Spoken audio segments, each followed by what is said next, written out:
What is going on, everyone, and welcome to the Kolosseum season number 2. I was gonna say something incredibly epic right there, but it even blew my mind, ladies and gentlemen. This is the opening ceremonies of season 2 here. My name is Mr. Aquaman. This is the Kolosseum. It's a 10-week series through 3 different games: Mortal Kombat X, Injustice 2, and Mortal Kombat 11. Every single week, each getting their own series in a completely new format. We are back here at the Kolosseum, baby. I'm your host, and joining me for Injustice 2 is going to be one of the legends himself, Nikki. Welcome. The legends. Oh my goodness gracious, such praise. Ladies and gentlemen, children of all ages, welcome to the Kolosseum Season 2. I am here with the legend himself, Mr. Aquaman, ready for some Injustice 2 action. This game holds a place in my heart that is very near and dear to me, and I cannot wait to see what we have in store tonight. Boy, we're kicking things off just perfectly here, Nikki. I forgot to put the disc into my PlayStation, so give me 1 second. No!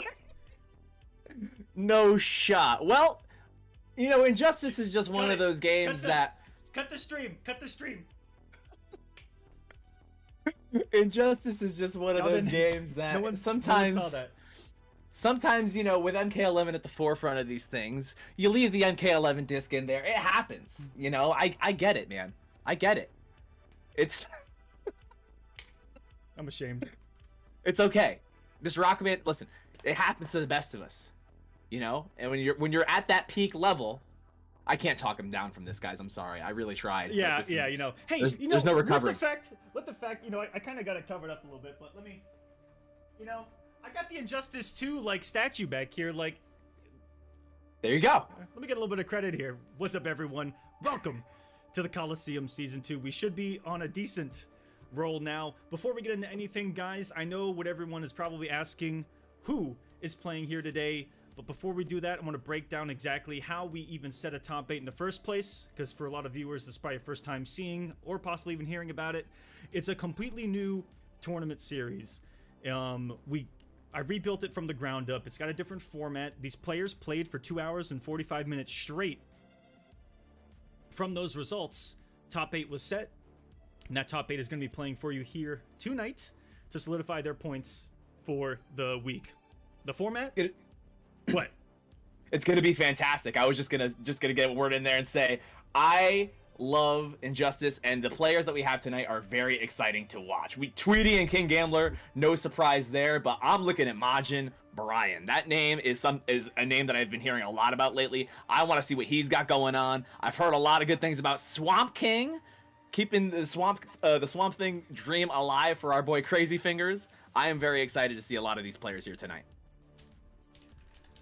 Absolutely, Swamp King. I actually watched him stream his run and went on a tear with that Swamp Thing. Caused a couple of big upsets. Went 1-1 with King Gambler in the matchmaking.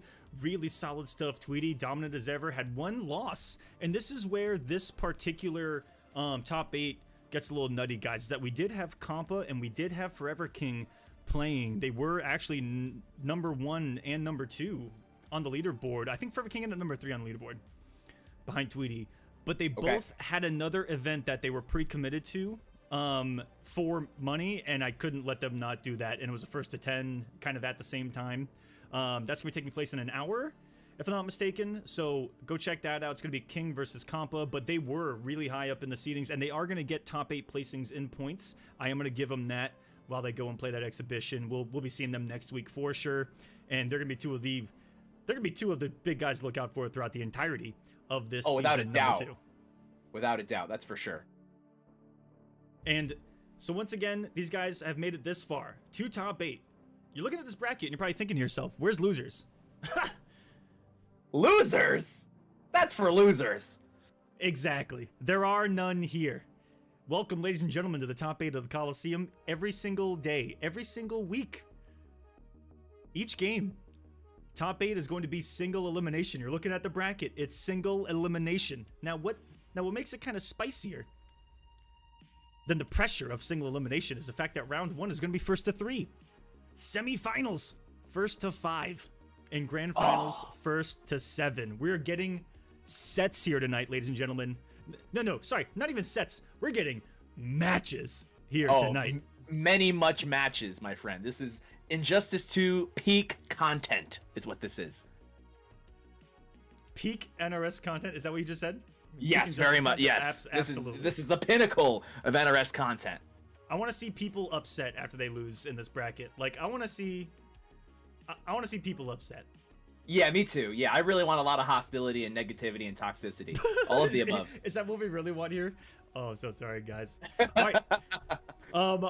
Guys, I'm not going to keep you waiting. I'm going to try to get this first match in. Tweety and Hinrich to Raw. This is someone I'm not too familiar with. I'm really excited to see him play. And someone was asking who Obsolete Mystic is. And I've heard through grapevines that might be someone's Heidi. And I won't say who. So we'll just watch together, and I'll let the chat kind of predict who they think Obsolete Mystic just might be.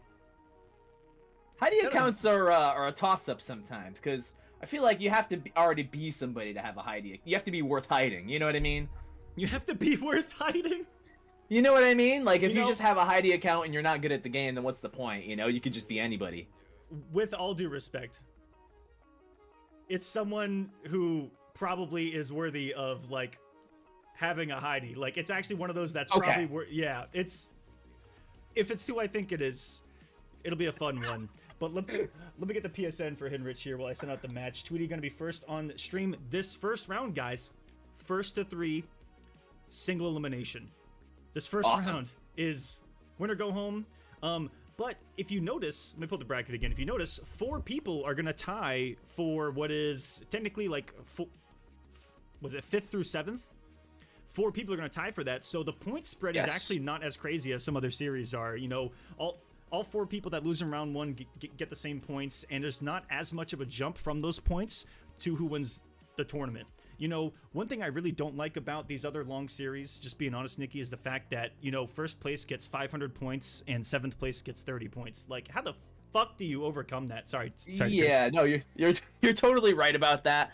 And I tried to bridge the gap with my own Killer Instinct series as far as points go, and it's hard to do. It's a very difficult thing to do, to make it seem like it's worth it for the guy that works so hard to get 1st place, and also worth it for the person that also make, you know, top 8 and still getting points in the end, you know? So it's a very difficult bridge to gap.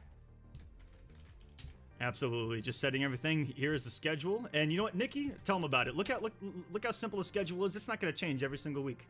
Guys, you can't possibly mess this one up. You can't. It's impossible. Injustice 2 every Friday. MKX every Saturday, and MK11 every Sunday. If you guys mess that up, that's on you. Look at this. It's way too simple to mess up. Way too simple. 3 days a week, and matchmaking starts at 4 o'clock Eastern. Top 8 start at 7 o'clock Eastern. Invites are out to 4 players, so hopefully we'll get a match here in just one moment. Oh, wait, what? Am I the one disappeared? You son of a... I'm working on it, guys. I'm working on getting you a match. Every time. First, I didn't even have the game in the console. No, you're missing the disc. Oh my goodness. I wasn't even making a King of the Hill. It was a versus competitive match. It's been too long. It's been too long. If we need to do a 1v1 real quick. No, not like this. I'll go get the PS4. I'll go hook up my 3rd monitor. I was like, why can't I invite a 2nd person to this match? I don't understand it. Tweety, I'm so sorry. Tweety, 1,000 apologies, and Hinrich too raw, guys. This first match, I'm so sorry. I've botched this intro to the Nether Omen back. Hope you guys are having a good time. Aqua, you're a mess, bro. Hey, you know, but I'm a hot mess. This is true. Yeah, he's probably one of the hottest messes I've ever seen. I actually prefer... This is going to sound the way it's going to sound. I prefer it when stuff messes up. Yeah, when things are a little bit more rough around the edges, I feel like there's a level of... Yeah, it's a little bit more genuine, you know. Things start to run a little bit more smoothly, I think, after a couple of curveballs. I know that it looks professional, that, you know, that it looks like we're ESPN, but we're just a bunch of guys that like video games. So cut me some slack when something doesn't work right or I mess something up, because my brain's only so big, and there's a lot to it. So I appreciate your guys' patience. Holy crap, they got in here quick! Wow, they got in here quick. We got ourselves wasted a match. No time. Let me get a scoreboard. correct, Hinrich to Raw. Does anybody have any background on Hinrich to Raw? Because he's coming in, making the top 8. I want to know how raw he is. Yeah, he has. Okay, let me go in real quick. He does have a Robin on his character card, and so are we just gonna see raw DP in the neutral? What? Wait, a turtle? Donnie! No way. Yo, we got Donnie? No shot. Oh my goodness. Isn't he like the second worst in the game? Oh, What are we seeing here? Oh my goodness. I mean, this is something that not a lot of people might be ready for, Nikki. This is a character that you never saw. Oh my god. It honestly doesn't matter that you can't jump. She's gonna have screen normals right there. Tamarinia charge you gotta worry about as well. Nice air dashes in, and now Tweety does have Hinrich in the corner, but he rolls right out of there. And here comes the ever so oppressive zoning of Starfire, but wait a minute, just a second, Donatello combos? Have I even seen these before? Hold on a second, that was looking optimal as well. Gets underneath the interactable, and now he's mixing. Look at that jump too. Just look at it. That was fantastic. Okay, there's a lot of pushback here from Starfire. She is great at spacing the opponent out. But look at the down two! Oh my god! Back 3 conversion. I'm not gonna lie, that area. What just happened? Wow! Was that like a meaty ball roll? We need a replay for that one, Mr. Aquaman. Okay. My eyes can't even figure that one out. All right, we'll look at that in slow motion here in just a moment, ladies and gentlemen. That was disgusting. Excellent call by Tweet. Looked like the Wake Up Interactable, but you know, Hinrich is out here scrapping for what I can't even perceive what the matchup number could possibly be here. Because I don't even know what Donnie does in this game half the time, but we is making it work. Neither. Okay, the clash here from Tweety wants to keep this slight, ever so slight life lead that he has over Hinrich. Wow, gets the launcher off that. Who needs inventions? And the clash back as well. Let's have enough meter here to tie, but Starfire in that position, the post-clash neutral, if you will. Ever so important, and Starfire does a great job after a clash, keeping the opponent out. And Tweety in a comfortable position here, one that he is familiar with, having his health lead and chipping away at the opponent's health bar, sniping him out of the air, which what I believe is the back 2 of Starfire's. No one does it better than Tweety, putting out the spirit fingers and taking the W here in game number 1. CGL Tweety, one of the most winningest people in my online tournament history. He has won, I think, the most in all the online tournaments I've hosted over the past, I don't know, 6 years? It's been kind of ridiculous. Can we just rewind real quickly to the adjective that you used for Tweety? Was it winningiest? Winningiest, yes. Writing that one down. Fighters approaching Metropolis. Fantastic. We are heading to the bar, Mr. Aquaman. You want to drink? Overneath? I mean, I'm about to pour one right now. Hold on a second. Ladies and gentlemen, I have got the Kraken on standby if needed. If I see something that makes me throw up, absolutely. Just get it in the cup, my friend. Okay, nice. The 4-1 right off the gate. Oh, the back 3 conversion. Here we go, Tweety. Finishing his food. Nice. Putting him in the corner with the trait.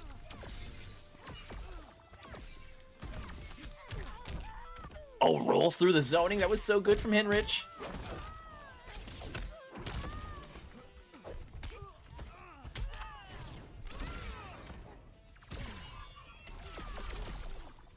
Tweety setting up that orb. So much chip damage from Starfire, man.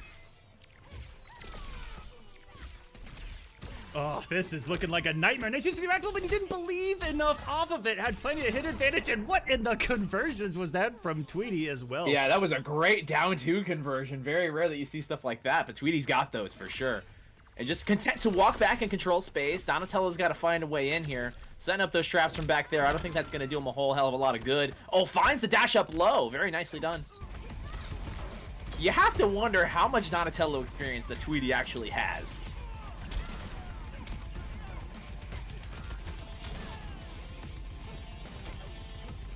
My bad, guys. You didn't have music this entire time. I feel like this isn't a Kolosseum production anymore. I appreciate your guys' information on that, and eventually I'm going to get the legend who's on the microphone with me's music on in the background as well. Okay. It'll be like my theme song out for the evening. How about that? Oh yeah. Oh, for sure. Whoa! What? How did that whiff? What? The shell dropped. I believe Tweety moved his hurt box forward slightly with that one. I'm shell shocked for him. I'll see myself out. Me too, for sure. Awful, just awful. But a good clash. Yeah, that was a good time to clash. He's gonna tie up here with Tweety and not take any more damage from that combo. But like I said, that post-clash situation so advantageous for Starfire, and this matchup and the chip from the trade is gonna be more than enough to do it. Tweety on set point. Oh my, what a start for him here. One of the best Injustice players on the planet, ladies and gentlemen. Combo Breaker champion. Woo. Coming up next is going to be Swamp King versus Wayne number 1. Wayne number 1, I only know as a Tanya player in MKX, so I don't know what he's going to be bringing here in Injustice 2, but I'm excited. And Swamp King, the Swamp Thing. Oh yeah. Look out. The legacy passed down from the crazy fingers. The craziest of the fingers. Ooh, are we going to Atlantis? Yeah, we're going home. Oh my goodness, can we get a Trident Rush, Aquaman, please? Can we get a, no, I don't want to have a heart attack. Get a couple shots of me, we'll see what happens. Also, all right. I see some of my other favorite tournament hosts in the world right now in the chat, by the way. I see Hot Rod from the Injustice and MK television series. We also got the man, the myth, the legend, Rip. So many others in the chat. Thank you for being here. Hope you guys are enjoying the show. Oh, that stagger pressure, and it didn't break the armor. Ooh, the armor. I'm shocked that the green orb of 1,000 hits didn't break the armor. Yeah, that was I can't even fathom how that didn't work there. Donnie Power here, 50-50, goes for the overhead off of the jump in. Woo! Is this gonna be nice. Is this his first health lead? Let's see if he can hold it. Ah! Those drop cross-ups have not been there, but I respect the play. And oh yeah, my, is he dead? You have to. Every time I think that she doesn't do damage, Tweety does damage. Every Yeah, single Tweety's time. got the optimals for sure. He knows how to squeeze out every little bit of damage that he can get with this character. Nice with the corner conversion, forward 3. Gonna cause a clash with the very next hit. Hinrich, last ditch effort here, has to get some of this health back. He's gonna spend 1 bar to get 15% back. What's up, Nips? We see you as well. Into the corner you go. Watch out. That interactable. I don't even know what type of character Donnie is. Can he use that, or does he jump off of it? I think he jumps off of it. I believe he jumps off of it. Yeah, he's a like a I forget the word. Gadget character. Yes. Man, it's been a while. I've always been surprised by that statue's hitbox of like you can get hit by the head and you're still kind of saying, oh, look at that chip. Yeah, damage. it's massive. Okay, here's a start. It's the hard knockdown, but wait a minute. Tweety getting clipped by the low. The sneaky low. The sneaky low. Nikki, you know, no matter how this match has gone, I've been really impressed by his Donnie. It's there, you know, the aggression's there. He's playing Donnie, I feel like how you have to play. You get in, you mix. Yeah, he knows what he's doing for sure. But Starfire in the hands of Tweety, just too strong of a combination, and Hinrich is going to go down 3-0 to CGL's very own Tweety Bird. There it is, just like that. Great set, though. I very much enjoyed that. I thought that was very entertaining to see a Donatello against a character that we see so much of. I feel like Starfire, one of the most common characters that you'll see in competitive Injustice 2, and to see a Donatello, it's just a nice fresh breath of air in a game that you don't see a whole lot of Donatello in. Absolutely, and let's take a look at this replay. Oh my god, the technology right now, ladies and gentlemen. I do have to pull up one more other piece of technology so I can actually draw over this. Oh, that's gonna be, oh no, I fucked it up! Sorry, guys. Wait, what in God's name? Wait a second, watch this. You guys wanna see magic? Please, give us magic. It's gone. Wait, what? That was magic. Wait for it. Wait. I gotta pick a color. Alright, I got magenta. Okay, cool. Alright, so let's watch this unfold. And it was towards the end of the round, if I'm not mistaken. I think it was for the round where we saw near that interactable, it was the Wrecking Ball. I think Hinrich here does like a meaty ball. Oh, wait, did he armor? The trap and then it was the trap and then the interactable. Yeah, that was tricky stuff. That was fun right there. And like I said, because Donatello is such a rare character, you don't see a whole lot of stuff like that. He did the meaty ball followed by the trap, and Tweety had the wherewithal to know to do what a the conversion. the metered version of the interactable there to bypass that setup. That was great stuff. Absolutely amazing. Good game one there from Tweety. He's going to be moving on to semifinals where the matches are going to turn into first to fives. Oh man, more content, and That's I right, will be from round to round. content. Coming up next, we have Gauntlet Club for you guys. I'll update that here in just a second. One of my favorite people to watch coming back to Injustice 2 has been Swamp King here. Very exciting stuff. Swamp Thing, a very pleasing on the eyes character.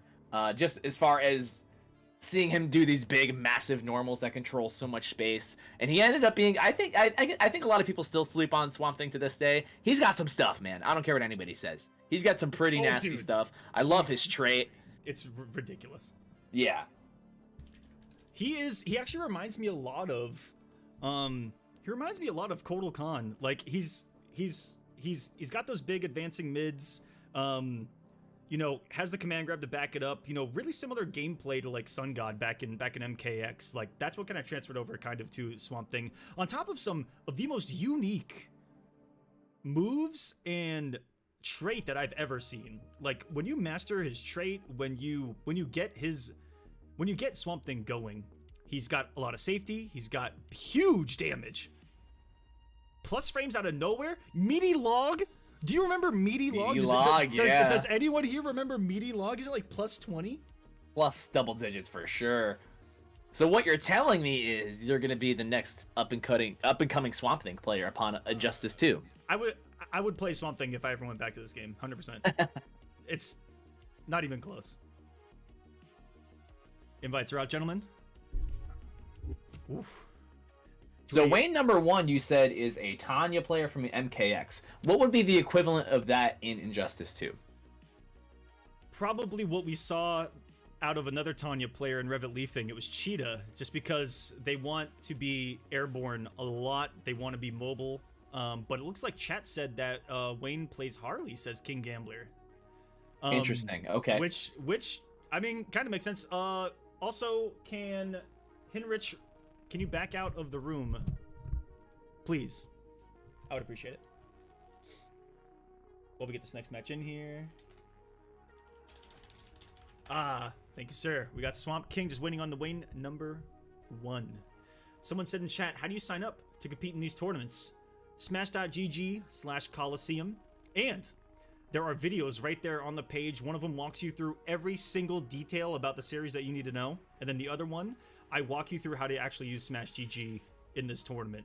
So watch those 2 videos and you'll be ready to go. And what makes this series so great is, I'm going to talk it up even more, is the fact that there's 0 downtime for you as a player and there's 0 pressure to perform as you as the player. You can sign up, you can get 2 hours and 45 minutes of wonderful competitive experience. Off stream, no pressure whatsoever.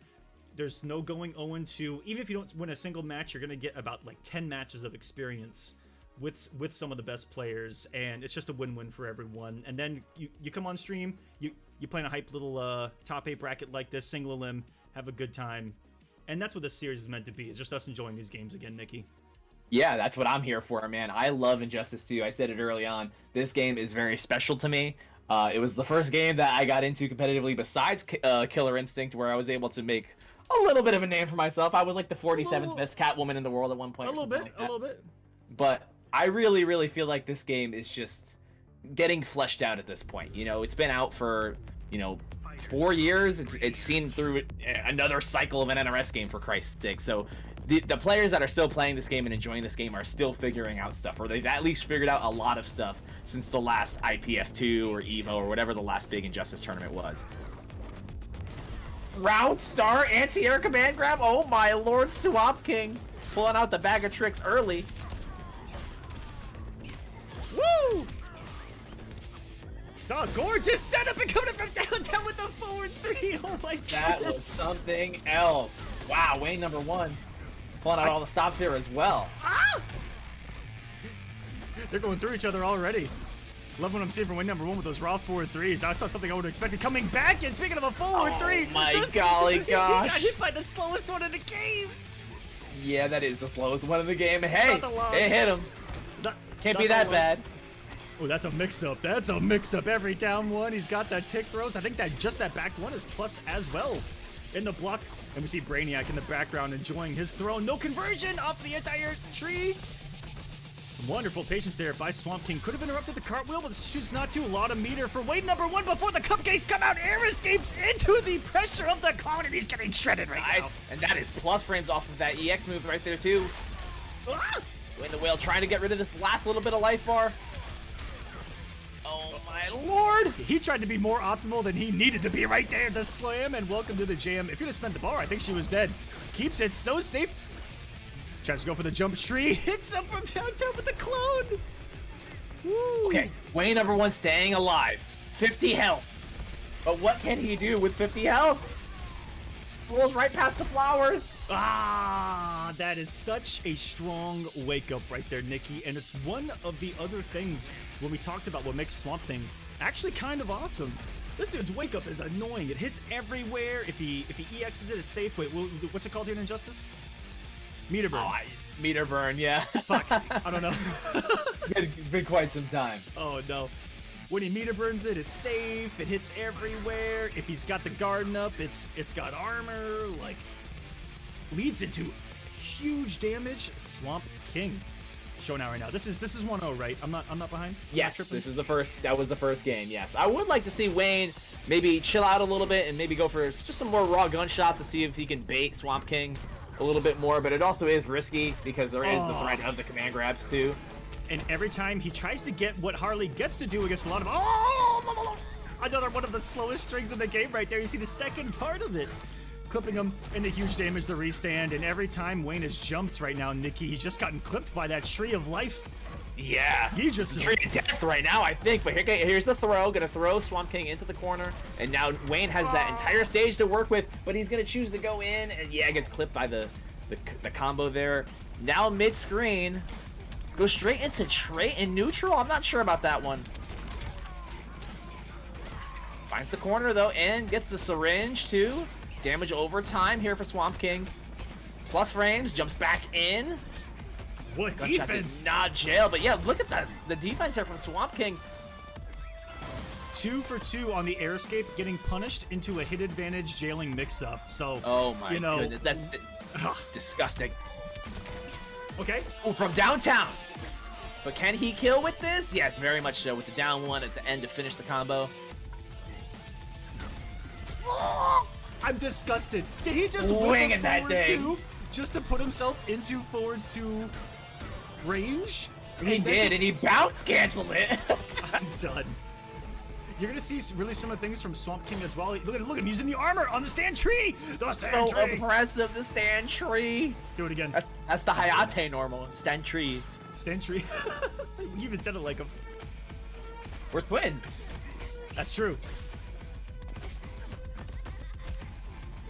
Wayne staying alive here. What was that? I've never seen that before. What was that? I have no idea. An overhead mix-up, I guess. She pulled a Joker with that bat. 80 health here left for Wayne. Oh, Wayne! One touch will do it. He's got to bait the wake up. The throw. Is he going to wake up Tree? Oh, he read the read. Oh, the interactable. It was like, of course you want to get out of my wake up range. Drop the ceiling of Krypton on you. Jeez. Super smart stuff from Swamp King. I think the only other way that Wayne could have avoided that was if he like jumped over Swamp King's head, maybe with like a cross-up jump too, maybe, and then that would have been susceptible to the wake up. So he actually had to eat a 50-50 on Swamp King's wake up there. Pretty gnarly stuff. Swamp King doing a lot of meaty stand 2, and he's canceling it into the tree, which takes away the gap, because I think 2-1, there's a massive gap that does lead to some plus frames and leads to some big hit advantage damage as well. So Swamp King doing a really good job of covering the weaknesses of Swamp Thing on top of the sexy play we've been seeing. Finds the air to air early on. Okay, with the jump too.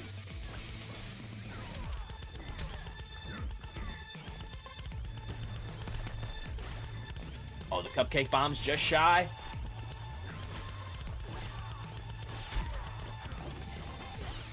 Try to stay airborne. Ooh. Swamp King, yeah, definitely gonna put himself in the corner with that whiff. The cash out. Whoa! No, that's a tree again. Oh, the tree again. It's relentless, man. Throws him back in the corner. This is bad news here for Wayne. Oh, the oppression session has begun for Swamp King. Gets the down one, doesn't find the conversion off of it, but still keeps that positioning. Okay, here we go. Wayne number 1. Ooh, there's that looked optimal AF right there. 400. Pretty good. 40. Yeah, good 400. Wow, that was a lot of whiffs of some really big normals and specials. Those lows have such wonderful hitboxes to it. You see many massive conversions going underneath the gunshot and taking the first health bar. Swamp King with a huge read. Why doesn't he have an air dash with those I wings? have no idea. That's all I'm saying. I think he really should. I have no idea, but Wayne, whenever he's going for these gunshots, it seems to be working, but he's just trying to rush him down, and that's not... You're putting yourself in harm's way by doing that. I like the zoning strategy here more from Wayne. I like the air gun shots and the stray gun shots as well. That was a beautiful optimal off the down 2 as well. So many people forget that. If you anti-air with the down 2, more times than not, you can get that yeet to the back 3. Here we go. Oh my god, again, there it is. Very nicely done. Swamp King evading it, getting right out of there. And now Wayne with a life lead here and going to the zoning strategy. You've got the cupcake bombs, calling the homies. The hyenas. Ed. Shotzi, was that one of them? I forgot. I'm not gonna lie. I remember Ed. Bonsai and Shotzi, I think, were the other 2. Oh no, not make like a tree and leaf. In a pandemic? Now the counter zoning from Swamp King. You know he wants to close the gap. Nice cancel from Wayne. Swamp King reading that he wants to get out of the corner. And this is bad news days. for Wayne. Abigail's garden, and he can't escape from the ground, but he does let him go with no conversion. The down 2 didn't cancel, maybe. Maybe he's just looking for the Wayne entire... trying to close it out. He should have just used the stage while he had it. There it is, all that stage. But the homies. Oh my god, down to the water. Ow! Oh, there it is with the shot at the end. The low shot takes it. Wayne stays alive.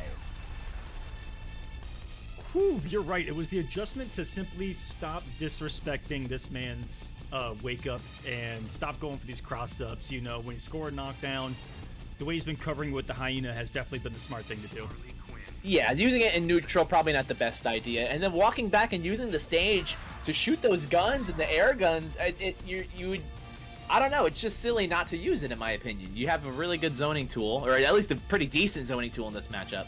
But Wayne figured it out, man. So props to him for that. More Injustice action.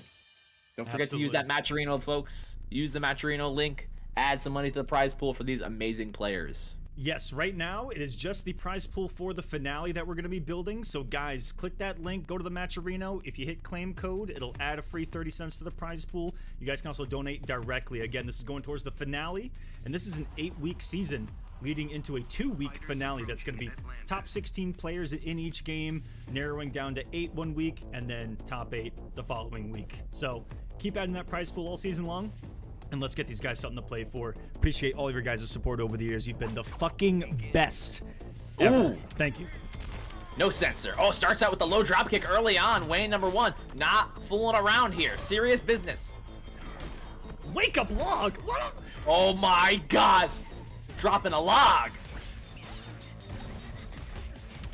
Plus frames here from Wayne. Finds the opening with the low, and Swamp King back in the corner here. Ooh, air escape the play doctor of it. Tries to get a jump back too. And this is all Wayne number 1. Gonna be all she wrote for the first health bar, and doesn't even need the chip. Have a nice day. Mr. Aquaman, that was incredibly decisive. What happened?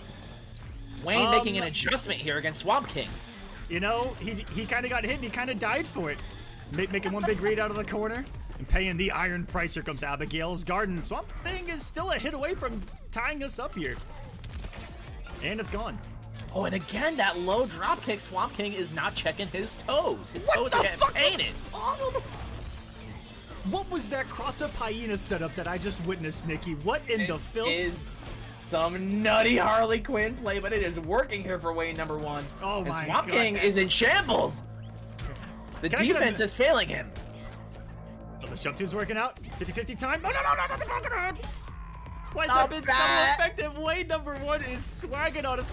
Goes behind the wake up. He does take the first health bar. He needs a miracle, though, Nikki. 22 hit points to his name, though. What could he do? Nothing. Here comes the hyena, and there's no stopping it. Goodness gracious. Harley Quinn wins. Oh Just my like goodness. that, we have a tie set. This is a first to one to stay alive in the tournament, Mr. Aquaman. Dude, I'm speechless. Second match? Guys, does anyone know what that means here in the Kolosseum? Like, does anyone actually know? I might have a great idea, but I want to hear it come from your lips. From me? I wanted you to do it. We have ourselves a Game 5! Fighters approaching the Batcave.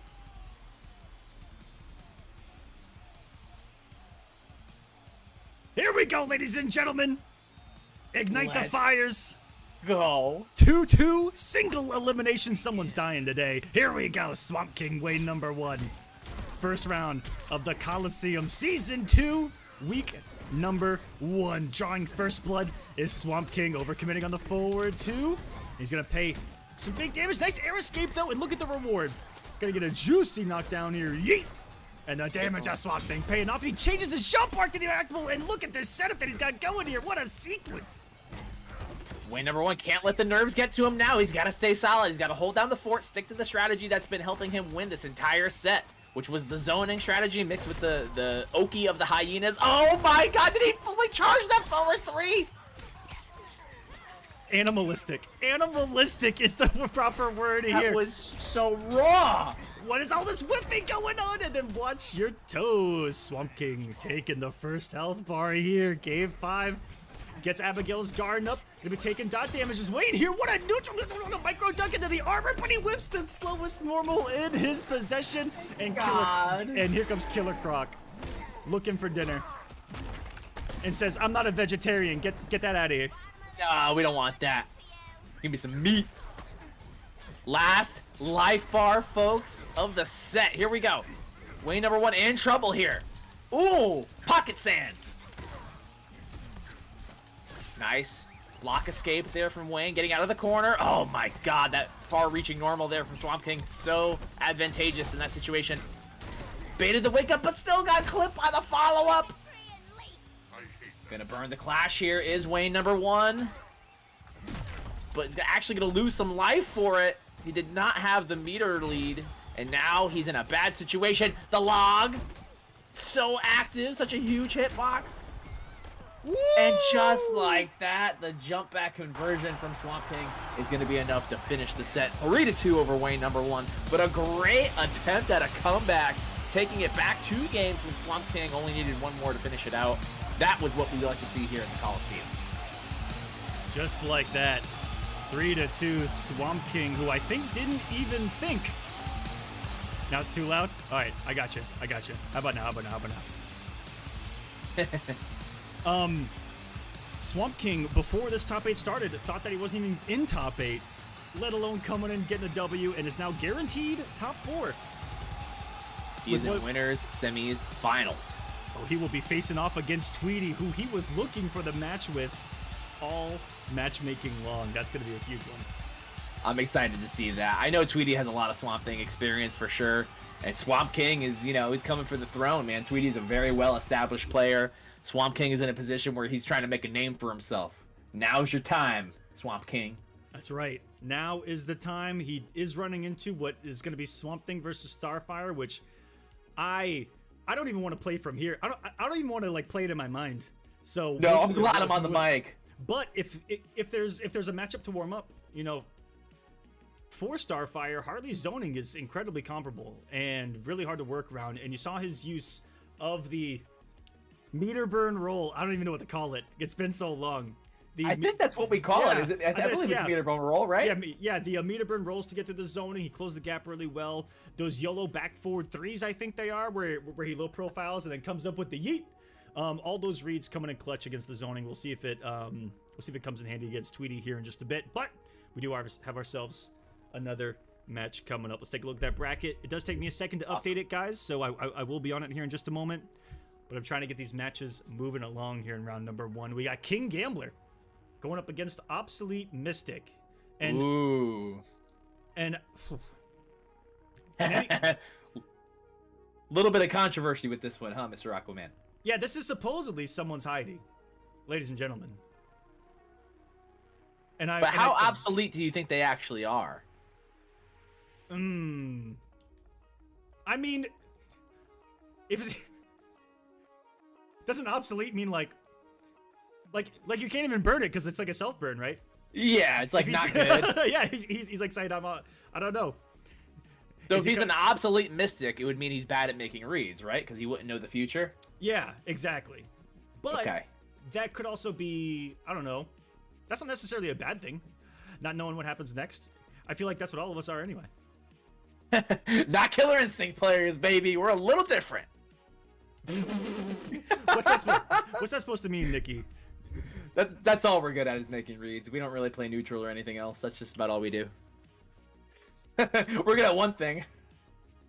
There used to be neutral back in season 1. There used to be neutral back in season 1. Oh, don't you dare. No, stop it. I know. That's another stream for another time. It was a different game. You can catch that on my next YouTube video, please. Oh my god. Is there a way to go back to season 1? Technically, yes. You have to have the season 1 disc that had like the beta TJ combo on it. Play on an Xbox One that's not connected to the internet and have the game like not patched. All right, if you ever run a tournament for it, let me know. You can. Anything is possible, Nikki. I just ran a Mortal Kombat 9 tournament. I mean that's an actual game you can play. You can't play. I mean you can play Killer Instinct season 1, but you can't play it online. You're right. We technically didn't play it online now. That's true. That's true. Technology, baby. All right, technology is built different these days. Obsolete Mystic, King Gambler. I want to see you guys see who this might be.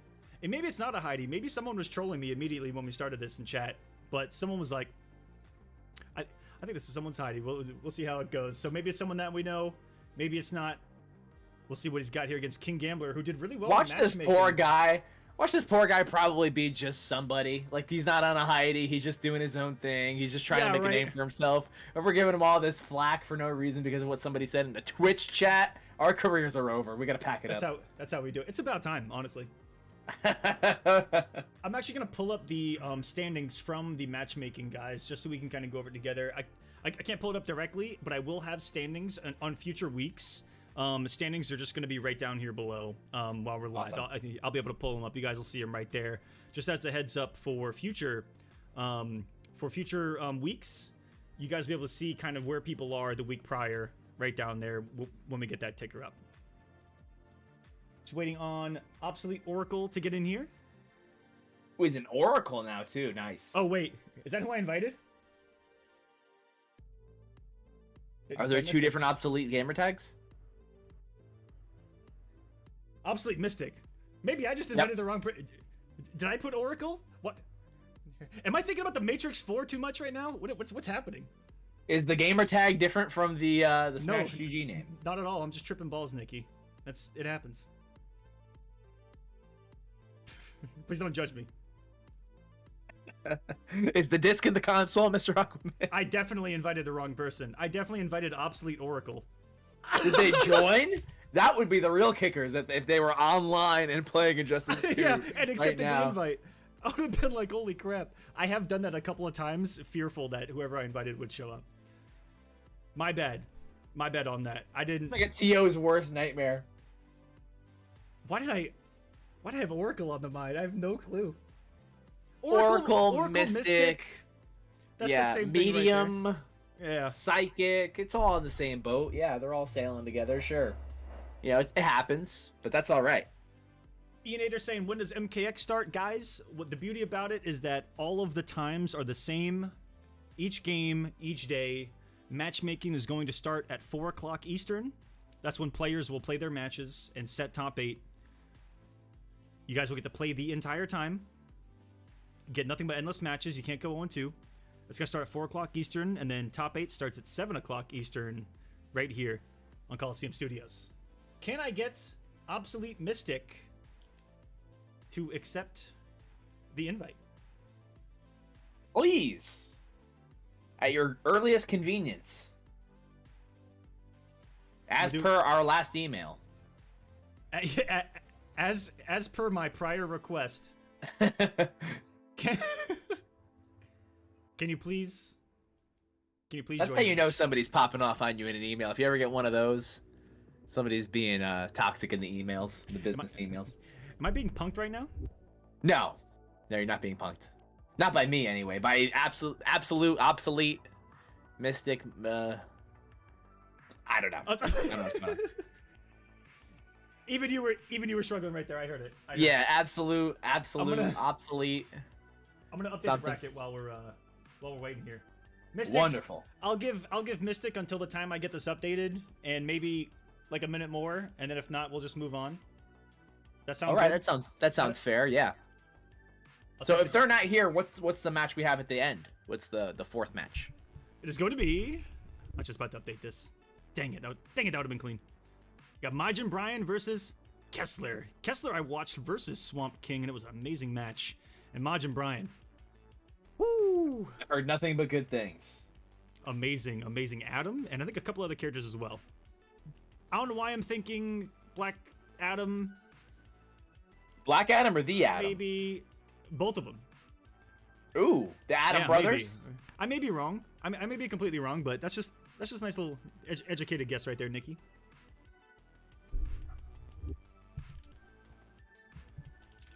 All right, Mystic. Exciting stuff, folks. I sent you a DM. Let's update this bracket so you guys can know who's playing the next round. Tweety and Swamp King were the ones to make it through into winter semis so far, where again the rounds actually affect how many games are going to be played. If you guys look at this bracket, in the semifinals, it's going to be 1st to 5. Grand finals, 1st to 7. Oh man, I love a good 1st to 7. You don't see a whole lot of those these days anymore. Yeah, you know, what we want to do is keep things a little bit fresh here. You know, 1st to 5s in a competitive setting, 1st to 7s in a competitive setting. This is what we haven't seen in a while. And for players, you really get to, you know, have the opportunity to adjust, be in a high pressure situation, not take up too much of their time as well. That's also something that we've been thinking about here. And I am going to move on to the next match. Unfortunate, guys. I couldn't get a hold of Obsolete Mystic and no accepting of the invites. I'll check all my DMs. It's not looking good. He's a ghost. I don't know what to say. Showed up, played. Unfortunate. Maybe didn't even know that. Probably didn't even know this was happening. Maybe didn't even know that. Maybe showed up that to the top 8 gatekeep? was happening. I will say that no one read the rules. I posted them everywhere. I pinned them in every channel, and no one, not a single person I feel like read the actual rules. But I still love you guys regardless, and that's why I'm here, because I love answering the questions and making it so it is easy to understand. That's the only bad thing when you have a new format and you're trying to break the mold and, you know, try to get people on board to a new thing is like, you have to understand that most of these people that are playing in tournaments probably just expect that it's going to be a normal, like, oh, best 3 out of 5 thing. And then, you know, losers bracket. It's you know, people just don't know how to read. I deal with it too. Yep. All right, I got this thing updated. Wait for it, guys. Are you guys ready for Magic? I love Magic. I know it's unprofessional to do this while it's doing its thing. I like Magic. Super unprofessional. I prefer mystical Magic, but regular Magic is cool too. There they are. Bam. Updated. Oh wow! Before my very eyes. Before our very eyes. Last match of round number 1, guys. Let's get them in here. Majin Brian and Kessler Gambler moving along to semifinals. And I'm glad we had that graphic there, because I never would have put 2 and 2 together to think that we were going to see Tweety versus Swamp King. That was a little bit of sarcasm for me. But King Gambler, however... Sorry. King Gambler, I got some however, stuck in my head. I would like to see more of, because I haven't watched his Green Lantern in a very long time. And it is still as good as ever. When I see these Injustice tournaments happening, I always see him near the top. He's a beast, and he's consistent, and he's only gotten better with age, like a fine wine. I remember young man Gambler traveling around, trying to make a name for himself. Now he's one of the guys. Hollywood as heck. Sir Joseph, very Hollywood. I tried to get a picture with him. He slapped me. That's not true. He would definitely take a picture with me if I asked him. He said that's not true. It's false. All right, I'm a Majin. full gore player. You can't trust a full gore player. Ever in your Nope. life. Majin Brian. Very think- excited to see what he has in store for us today. And I think Kessler plays, and correct me if I'm saying that wrong, because I see his name a couple of different ways that involve a lot of variations of K7 as well. But I think was playing Black Manta, if I'm not mistaken. King Gambler says I'm not Hollywood. That's what Hollywood people say. I'm among them. I can tell you from experience that's exactly what we say. From experience, yep. I'm not Hollywood, bro. All right, invites out. Let's get this match underway. Last match, round number 1. Majin Brian said that Mystic thought that he won already. You see, that just goes back to the opening statement of no one reads the rules. Or anything, really. Like, I don't think I put anything out there that didn't have the, like, format on it.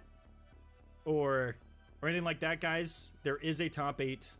There is something more than just, you know, the pool play if you make top 8. Because we need a show. I need something to stream, We very baby. much do need a show. And the reason why they're separate, some of you might be asking why they're separate. Because I don't want to stream any matches that are happening during the actual matchmaking, because that making matches be held takes time away from people playing, and that's how you place. That's how you get points, is you have to get as many wins as possible during that time. So I don't want to hold anybody up, and this seemed like the best of both worlds. We got ourselves a match. That's how it's done, baby. Oh, looks like we're beginning. Oh, I had no idea we were even ready. Okay, we have Kessler. We have Majin Brian. Oh, we got to change the names as well. Beautiful. Right on it is Mr. Aquaman. So we have Black Canary here? Okay, this is a character I don't think I've seen since Sonic Fox 1. I think Absolute Battle with this character, I want to say. Oh, you talking about Canary? Oh, yeah. I don't know about Absolute Battle, but it was SCR that Sonic won with Canary, if I'm not mistaken. Interesting. Interesting. Okay, and the Atom, another character that haunts my nightmares. From the nightmare that is Gurr, honestly. The nicest person in the world, playing one of the meanest characters in the world. But speaking of mean, Kessler got a pretty mean Canary here, if I don't say so myself. Yeah, just shredded 700 health, and the digital down to reset. Just like that, a 500 health swing for Majin Brian, who is about to be down and out by the mixed machine that is Canary. This is a set play queen. Wake up, down one. What disrespect right there. I think that he thought that one of those delayed, like, forward 3 or whatever that normal is into the overhead or low was going to be coming. So yes. that's pretty good time disrespect. I think that stomp is plus. It is. It very much is. Oh. And the meter burn one's even more plus, I believe. And here we go. The so oppressive trait. This is definitely doable for Kessler here. Has the level 3 Scream, so there's a lot of unclashable damage. Tries it down 2. Lucky didn't eat more damage than just the jump 3. Adam's jump 3. Stuff of nightmares. Speaking of nightmares, the jump 3, the down 3, it's all bad. There's nothing like signing up for a tournament and having to fight against a molecule. I'm all set. I'll pass. Wow, finds the way in. Okay. Ooh, I like that parry attempt because does that parry jump this? Maybe not. Maybe I was looking for the ground. I don't grade. believe so. No. This is still doable. Oh, the throw. Okay, goes in one ear, comes out the other. She has 4 bars of much meter. like most of the information in the FGC. Ah! Oh my God, the jump 3. What was it? Was that a teabag? Called out the push block. Here we go. He's gonna restand. No, Majin Brian's gonna break, and then the break doesn't get rid of Scream, does it? So Kessler's still gonna have level 3 here. Yes. Ah! There it is. One mix in a dream now for Kessler. Oh my God, it comes down to this right here. What a block. Oh, he blocked it. Now he has his whole screen to work with. That's so bad for Canary. Uh-oh, this is gonna be tough to come back from. Just Chip alone right there had to survive 2 to 3 more hits from the trait, and the numbers simply didn't add up. And leave it to the doctor,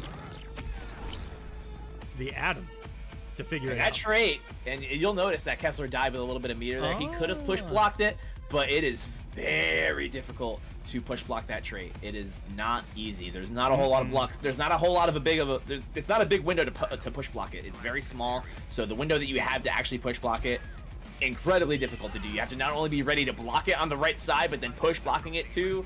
Whole different ball game. So no shame there for Kessler to not be able to push block in that last sequence there. 1-0 for Majin Brian. Definitely one of the favorites coming into this. People see that name. Also joined late into the queue. That's another beauty of this, guys, that like the layout of this is just such a win-win for everyone. You know, I was watching Swamp King stream and there was just matches constantly the entire time. And for Majin Brian and for anyone, you can actually join it. You can join late. You know, if you have to work, you know, right on the hour, it takes you a half hour to get home, you can still join in place. Tweety joined this about an hour late. Majin Brian joined it about an hour late, and was still able to get enough wins to make it in the top 8. So that's the beauty of it, is you don't have to be as on time because there's no DQs, because it's just open for the allotted time. You just simply show up and play. Love to see it. Wow, the scream again. Canary had something to say. This character is so fascinating to watch. She is, like you said, a set play machine.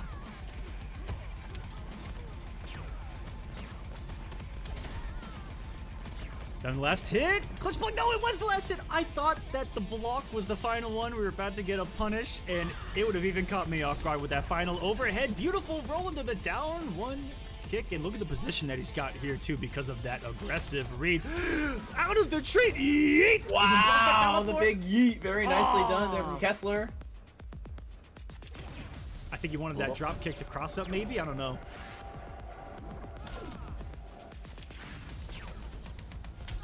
These parry reads, he's going for him. They're just at the wrong times, and he's just wrong on the read. Not paying off for him very much right now. Kessler's got to figure out something else. Swamp King let us know that her parry does, in fact, work on the trait of Adams, even the one that's coming from the air, but she still has that kind of high and low mix-up. 50-50 time here. Gonna break. Nice. Good decision here from Majin Brian. If I was Majin, I maybe would have seen if I was gonna guess right first, but maybe he didn't want to eat more unclashable damage, because I think when flip kick gets her a guaranteed meter burn back 3. I was about to call it amplified back 3 and be wrong. Meter burn back 3, back 3. So that ended up being a really good clash. Staying in the pocket here is Majin Brian. Maybe not the best idea. Now cornering himself, and Kessler, gets jumped on. Here we go. Finds the low into the trait. Uses the interactable to get the corner. Here we go. Oh, is that gonna hit? No! What in the world? Overhead. Kessler.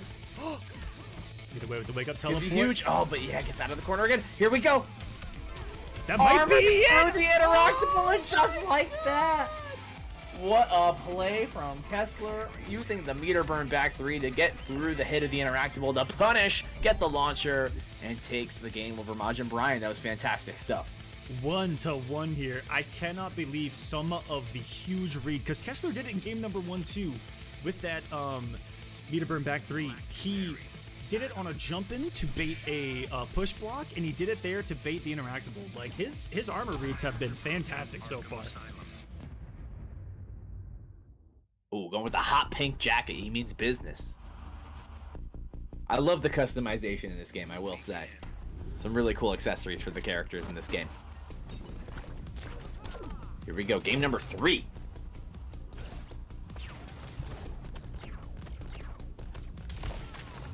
With the blocks. Oh, got clipped by the very last overhead at the end. Kessler could not block it all.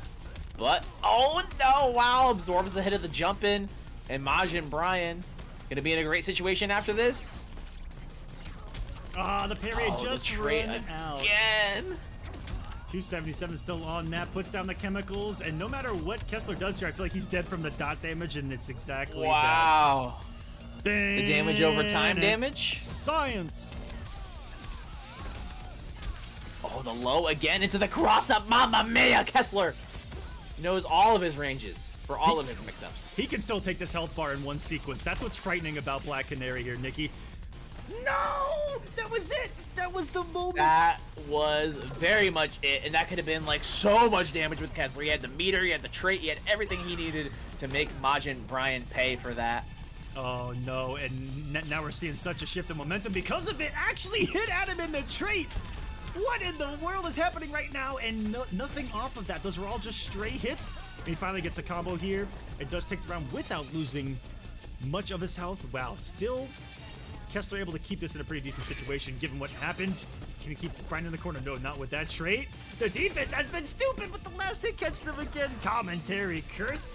Chases down the back down, doing some flips and the mix-ups. Still gonna combo. What's the setup? The launcher. Same side, teleports away. Yeah, Majin Brian knew that he had to wake up to get out of the corner. But wait a minute, Kessler here gets the back 3 conversion, and Majin Brian gonna clash right away. He does have a couple stocks of meter here that he could use to get some life back.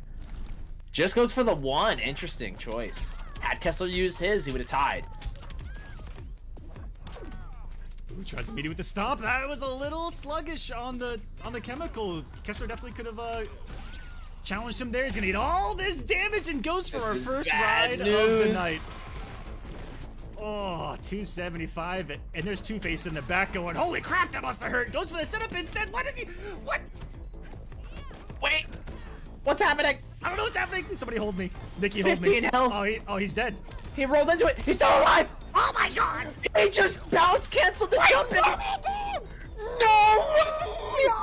Oh my god, that's an instant replay. Oh my god. Oh my god. Has to be. Oh my god. He Oh bounce canceled the cross-up. I think that was a cross-up jump. I'm gonna pull it up right now. I'm gonna pull it up right now, guys. We need to see the back instantly. Are you kidding me? That was outrageous. Look at that. 3 health remaining. 3. The dot did not take him out, and Kessler. Are you kidding me? Are you kidding me? No 3 shot. health on there. Look at Two-Face. He can't believe it. Cross up. Oh my goodness gracious.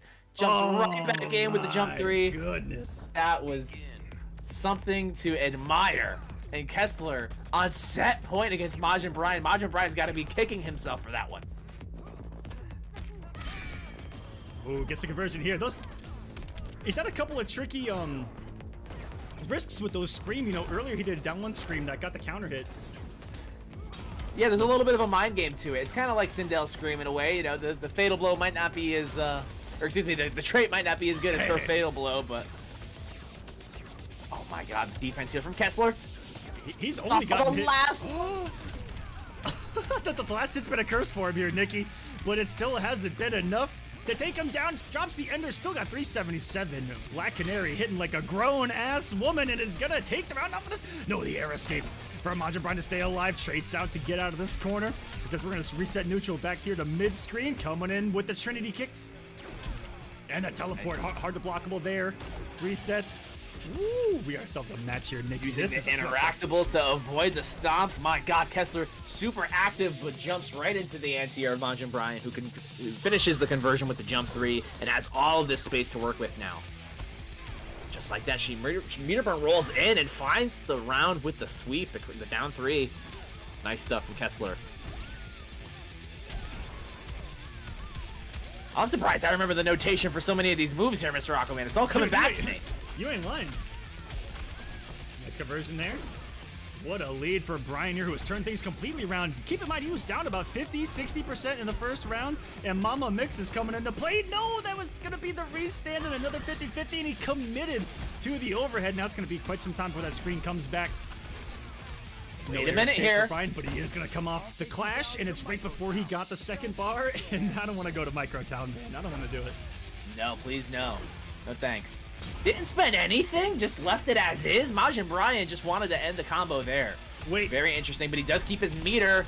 That could come to him. Ah! The trait! It's the clash the trait. Oh, very good.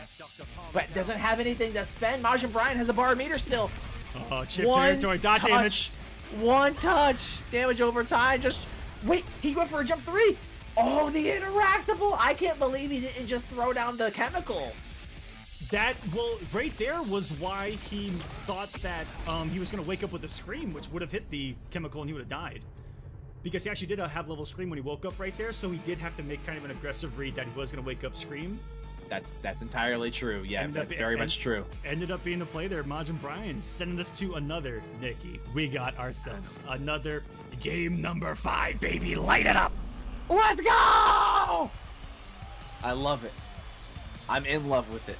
Let's go. Adam and Canary, a very unorthodox matchup, too. I feel like those are two characters you don't see a whole lot of. Everybody knows how good Adam is. Everybody knows what kind of a mixed machine Canary is, but I don't think this is a very common matchup at all. Oh. It's not Starfire versus Black Adam, that's for sure. Hot Rod saying all of these clashes, all of these stage interactions are all a shot. You know, here's the thing about Hot Rod, Nikki. I don't know if you've watched, but every 4 seconds he hits a bell, and that means take a shot. He hits it 700 times in one stream. How is he alive? I'd be down for the count after like the first 10, easy. Every time I've co-commentated on there, I've been dead by the second match. Shoutouts. What a start. Oh, Brian's gonna lose his health deficit though. No air escape. He gets to eat it all. Oh, what an ender. 413. Jesus, Canary hits hard, man. I believe that was 1 bar. Rough stuff. Majin Brian gets all the space, slams down the tablet like a newborn with a tablet in real life. You mustn't read from the book. I always say that on the stage. I don't know why. Woo! Down Beautiful 2. anti-air down 2. Nice. The fundies. Kept it real simple with the damage. Ooh, interactable cancel and got hit by what was some form. I don't know where that hit on Canary's boot, but those boots came a knocking. Great blocks here from both players. Good defense. Finds the opening, does Kessler. And now this is going to be the life bar and the corner positioning. Majin Brian in a little bit of trouble here. Oh, the scoop. What? Actually hit him out of the trait? Are you kidding me, ladies and gentlemen? That's the second time. One thing that's been clutch for him all set long is the fact that Kessler's been able to kind of interrupt that trait, tries to anti-crossover. He's going to pay the iron price for this. Level 3 trait. Time to mix. No, he clashes instantly. He needed it. Definitely didn't want to deal with the guess. He's going to cut off all the damage here, but he needs to get some health back. He's got to spend some meter. He goes for 3 bars. Very interesting. That 3rd bar, usually not too many people want to spend that because, you know, 2 bars, 25%. 3 bars, only extra 5% more at 30. I don't know if it's worth it, but Majin Brian's going to try it out here.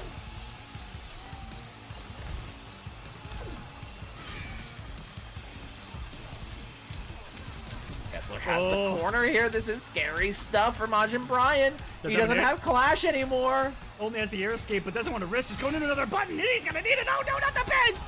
Not the bends! Someone disrespectful. Kessler gonna take this before he can even air escape, and that's gonna be the victory. 3-2. Kessler.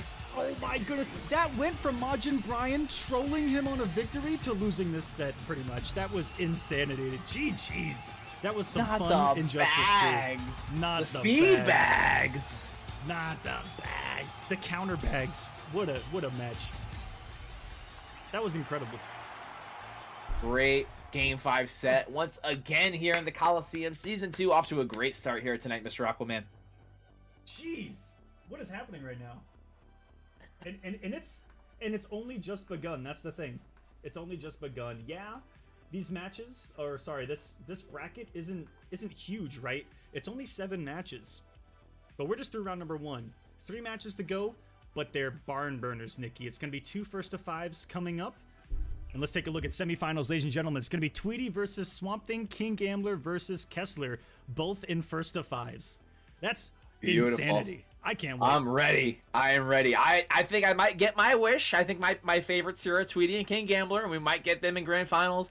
But I'd be lying if I said I didn't want to see an upset. In both of them, honestly. Oh, yeah. This is CGL versus the world right now. Let me get Swamp King versus Kessler, grand finals, baby. I know Papa Nips was in the chat. But we want to see some upsets here today, baby. Shout out to CGL. I love everything CGL does for the community. That's going to be coming up next, guys. What we're going to do is we're going to take our first break. Just like every stream from here on out. I'll pull up the bracket again just because it's real easy to kind of see the run of the show in the bracket. We do round 1, we take a break. We do round 2, we take a break, and then we close out with the 1-to-7 grand finals. That's how simple it is here, ladies and gentlemen. So we're going to take our first break, and when we come back, we'll have Tweety versus Swamp King in a 1-to-5. So don't go anywhere. Some more Kolosseum Season 2 on the way. Thank you so much for being here. For real, the bottom of my heart. from everyone that puts work into the Kolosseum. It's just this massive passion project of ours, and for me, it's about bringing people together and doing what we fucking love doing. Sorry to curse, I curse a lot, but you know, just enjoying the game again and playing, and that's what this new format's all about, is more matches for everyone, less pressure, and less downtime. Let's just have some fun with these games and have some good matches. That's what it's all about, Nikki, right? That's what it's all about. That's what I'm here for, man. I think it's been proving that point very well tonight. I'm very excited to see how the rest of the night unfolds. Thank you guys for being here. Thank you guys for watching. Remember to subscribe to Mr. Aquaman everywhere. Pay his bills. Everything. Thank you guys. His mortgage. For all the support over the years. We will be right back in a couple of minutes. Don't go anywhere. More Mortal Kombat. I've been commentating too much Mortal Kombat. More. Here, hold on.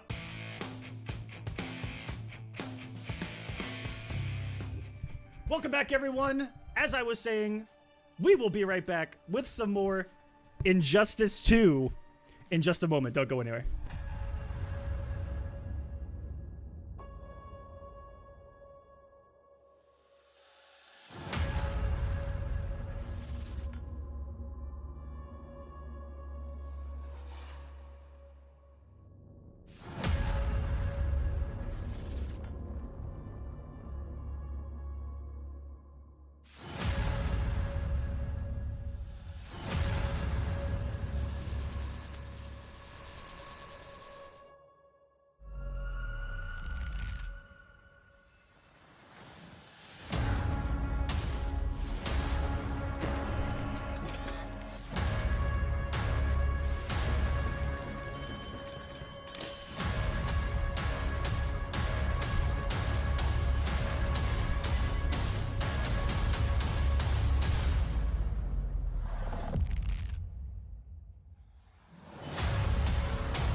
Kolosseum Season 2 is brought to you by pixelpro.io.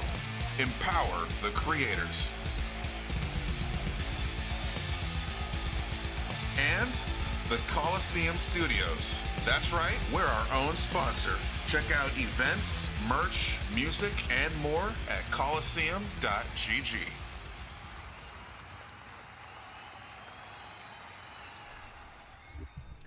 Welcome back, everyone, to the Kolosseum, baby. Season number 2, week number 1. It's Injustice 2. My name is Mr. Rockman, your host here at the Kolosseum. I am joined by another legend. It's going to be Nikki over here. Nikki, you are not only a longtime player, longtime host of events yourself. You do a multitude of other things. You're also involved in music, and you yourself have done a little bit of musical work here on the Kolosseum. And I'm going to give you massive shout outs for that. And I'm going to eventually put it on the screen here at some point tonight, probably in the middle of this match. We're gonna have some fun with it. But exciting stuff. Thank you for being here, man. Man, no problem. Let me tell you, not only do I love making music, I love making music for fighting games. It's my 2 favorite things in the world put together, and what a better event to write music for than the Kolosseum. Thank you for the opportunity. Thank you so much. Here you go, guys. Semifinals time, which means that the game has changed. What does it mean? We are no longer first to 3. What does it mean? We are now first to 5 in this round. Woo, Tweety baby. versus Swamp King. First to 5. Let's get into it, guys. Semifinals has begun. I love it. I love that Tweety still rocks the Superman logo, but you know the S really stands for Starfire. You know it. Here we go. Game number 1. If there's one thing that the Green and Swamp Thing is afraid of, it's going to be fire here, Nikki. This is going to be a lore matchup. Oh, yeah. Super effective. It's super effective. Oh, look at that knee. Wow. Caught the jump, the back forward 2 with the jump 1. Not the Tamaridian charge.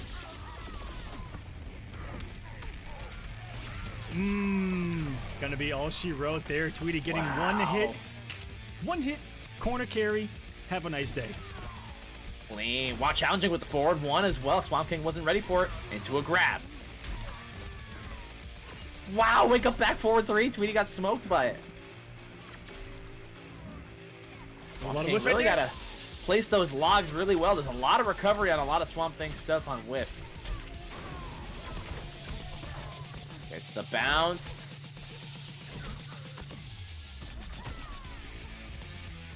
This is a mauling here for Swamp King. Unfortunate. Tweety takes the first game in very decisive fashion.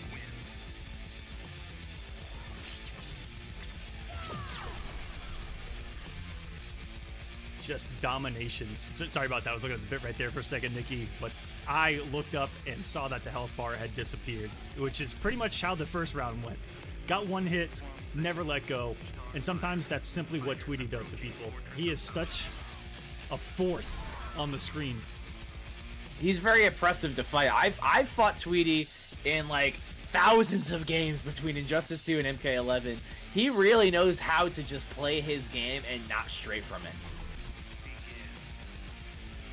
Game number 2, Tweety starting out the round with a back 3. That was very brave, and Swamp King respected it.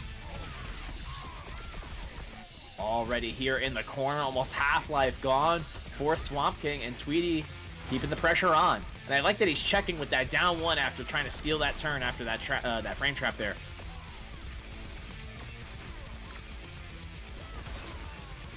Pulled down the interactable upon his head, and that was a perfect round from Tweety. Swamp King really struggling here against the Birdman. Swamp King finally starting to get some pressure started. Backdashes away, and I'm not sure if that's the greatest thing. He did get away from the pressure of Tweety taking his turn, but at what cost? Absolute mix right there. I don't know if that was input error or not from Swamp King. He's going to get some logs going here. One of the meaty log for the plus frames. Nice block on the 50-50 by Tweety on the forward 2. And don't you dare disrespect Swamp Thing on Wake Up. That tree is going to be coming, baby. And oh no, I can't do these instant jump normals are errors of Wake Up attempts by Swamp King. The 1-1 does not. Anti-air is going to force the clash out of Swamp King, and his back is to the wall. Tweety still with a really decent lead here. Not as decisive as last round, but Swamp King's definitely going to clash. 2 bars, get that 25% health regeneration. Oh, here comes the Orb of Death, and I just sat there floating into the combo. And what is this damage? We are seeing 386 to 409. Wow, off of a projectile. Brutal stuff from Starfire. Oh, no whiff punish right there. Swamp King not gonna be enough to Timberine charge too fast for the clone. And at least he gets a hit in here. Gets the health bar.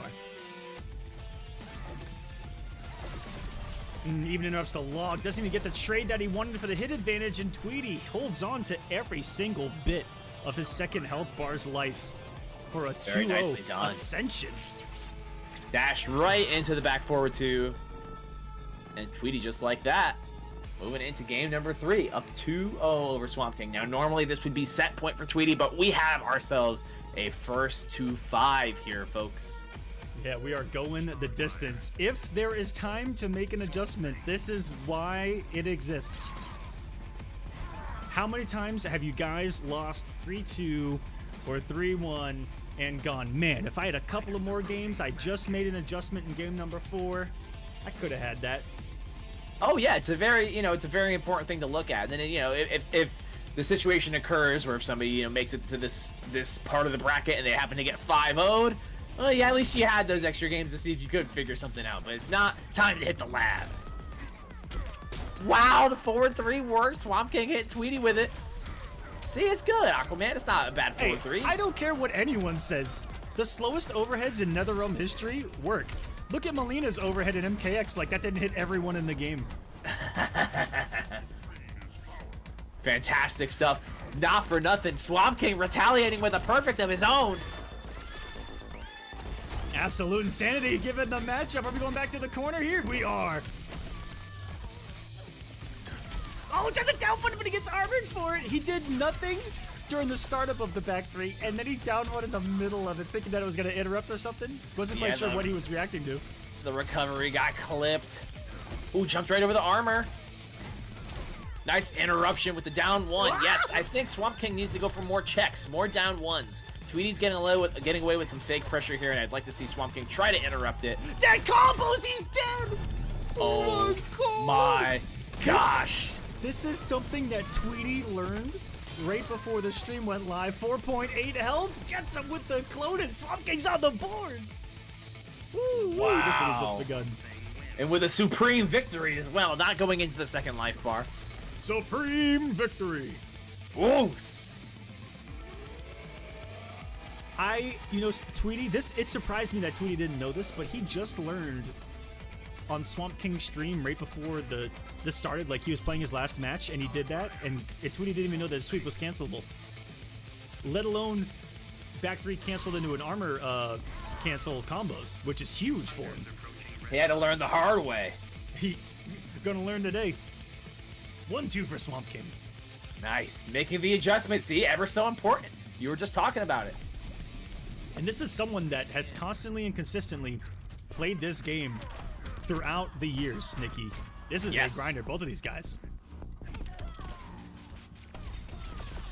One of the biggest representations of Injustice 2 Necros in our community right now. So shouts to Swamp King. Necro's not a bad term. It's a term of endearment here, guys. It is, yeah. KI Necros? Well, we don't call them that anymore. We just, we just have the KI players, I guess. Legends. It's just a community at this point. But Injustice 2 players, you guys still keep doing your thing, man. Oh, that hair flip hit to infinity and beyond. Oh my goodness. Okay. Went for the optimal, but that is a hard combo, ladies and gentlemen. And I imagine it's even harder on a female. Look, no one interested. Tweety getting in with that jump 3, so hard to deal with. Look, he's close to dead. Look at this damage. Is he gonna kill? 420. Weighs Almost. It up. I cursed it. He does it with the trait. Oh, no. All he needed was a hit. It's going to cost him everything here, Nikki. 0.47, a decimal, a sneeze will do it. Oh, he lost half his health, and all he needed was a poke. Tweety respected after that jump in a little too much. Swamp King found the down 1. Swamp King with a huge life deficit here, though. He's really got to try to make it a desperate... Okay. I might. Rolls right into the I think trait. I think I'm gonna throw up. Filthy. I think I'm gonna throw up. That was that fire hit him like in the last active frame of a jump 1, like at max distance. So it interacted with its hurt box far below where Swamp Thing actually was. Ugh. Filthy stuff. This character is a menace. You can't anticipate that a person with the name Swamp King as their gamer tag is going to switch to any other character, right? I don't Not think happening. he plays another character. I don't think that's not in his, or I don't think it's in his vocabulary In his repertoire? to not have Swamp Thing next to his name. You used to be a friend to the Titans. We let intros rock? Oh, what? How you gonna let it go like 80% of the way and then skip it? We missed a punchline? Dude, I'm That done. was rude. I'm done with both of them. I actually might ban them for that. That's crazy. Ooh, going underneath the forward 2 with the back forward 3. I don't know what that is exactly called. I guess it's like a shoulder charge, but not gonna matter. Tweety takes him directly to the corner. 340. Nice. Finishes it with the trait. Puts himself in the corner for the mix. Didn't quite get it. Now Swamp King has the corner. Just like that, the trait sends Swamp King full screen yet again. Nice. The sweep. This is a lot of damage. He didn't confirm. No, he could have had it all right there. Instead, goes for Abigail's Garden. Stand tree. It's got hyper armor, baby. Dashing in and out to the range, and it's gonna be dot damage on Tweet this whole time. Plus, good mix from Swamp King. Should be the round of the convert. And auto version. He could have gotten 1-1 command grab. He's been so He close. dropped it. He's gotten so close on these first rounds. Oh, luckily he The didn't lose half homie. his health this time around. Majin Brian saying it best. Who skipped intros? Because this is a beef set now. Has to be. He has a Dr. Fate, says Hot Rod in chat. Interesting. Wow, I lost all my respect for him. How dare you play another character? Out there. Whoa, why did that break armor? Log breaks armor, I believe. Doesn't have an armor break property to it. Back 3. Let us end Back tree. This mountain is not moving. Oh, what a voice Swamp Thing has. Hey, if you guys watch Swamp King stream, his voices are in Spanish, and Swamp King still sounds as good. Oh, the back 3 read and Tweety. Sniper from full screen. That is a ballsy and big read from It was. Tweety. Or as Swamp Thing would say, pelotas masivas. Big balls from Tweety tonight. Beautiful stuff. 4-1. He's up 4-1 over Swamp King. He is now on set point. Swamp King did manage to get 1 though, so there's still a chance that he could bring this one back.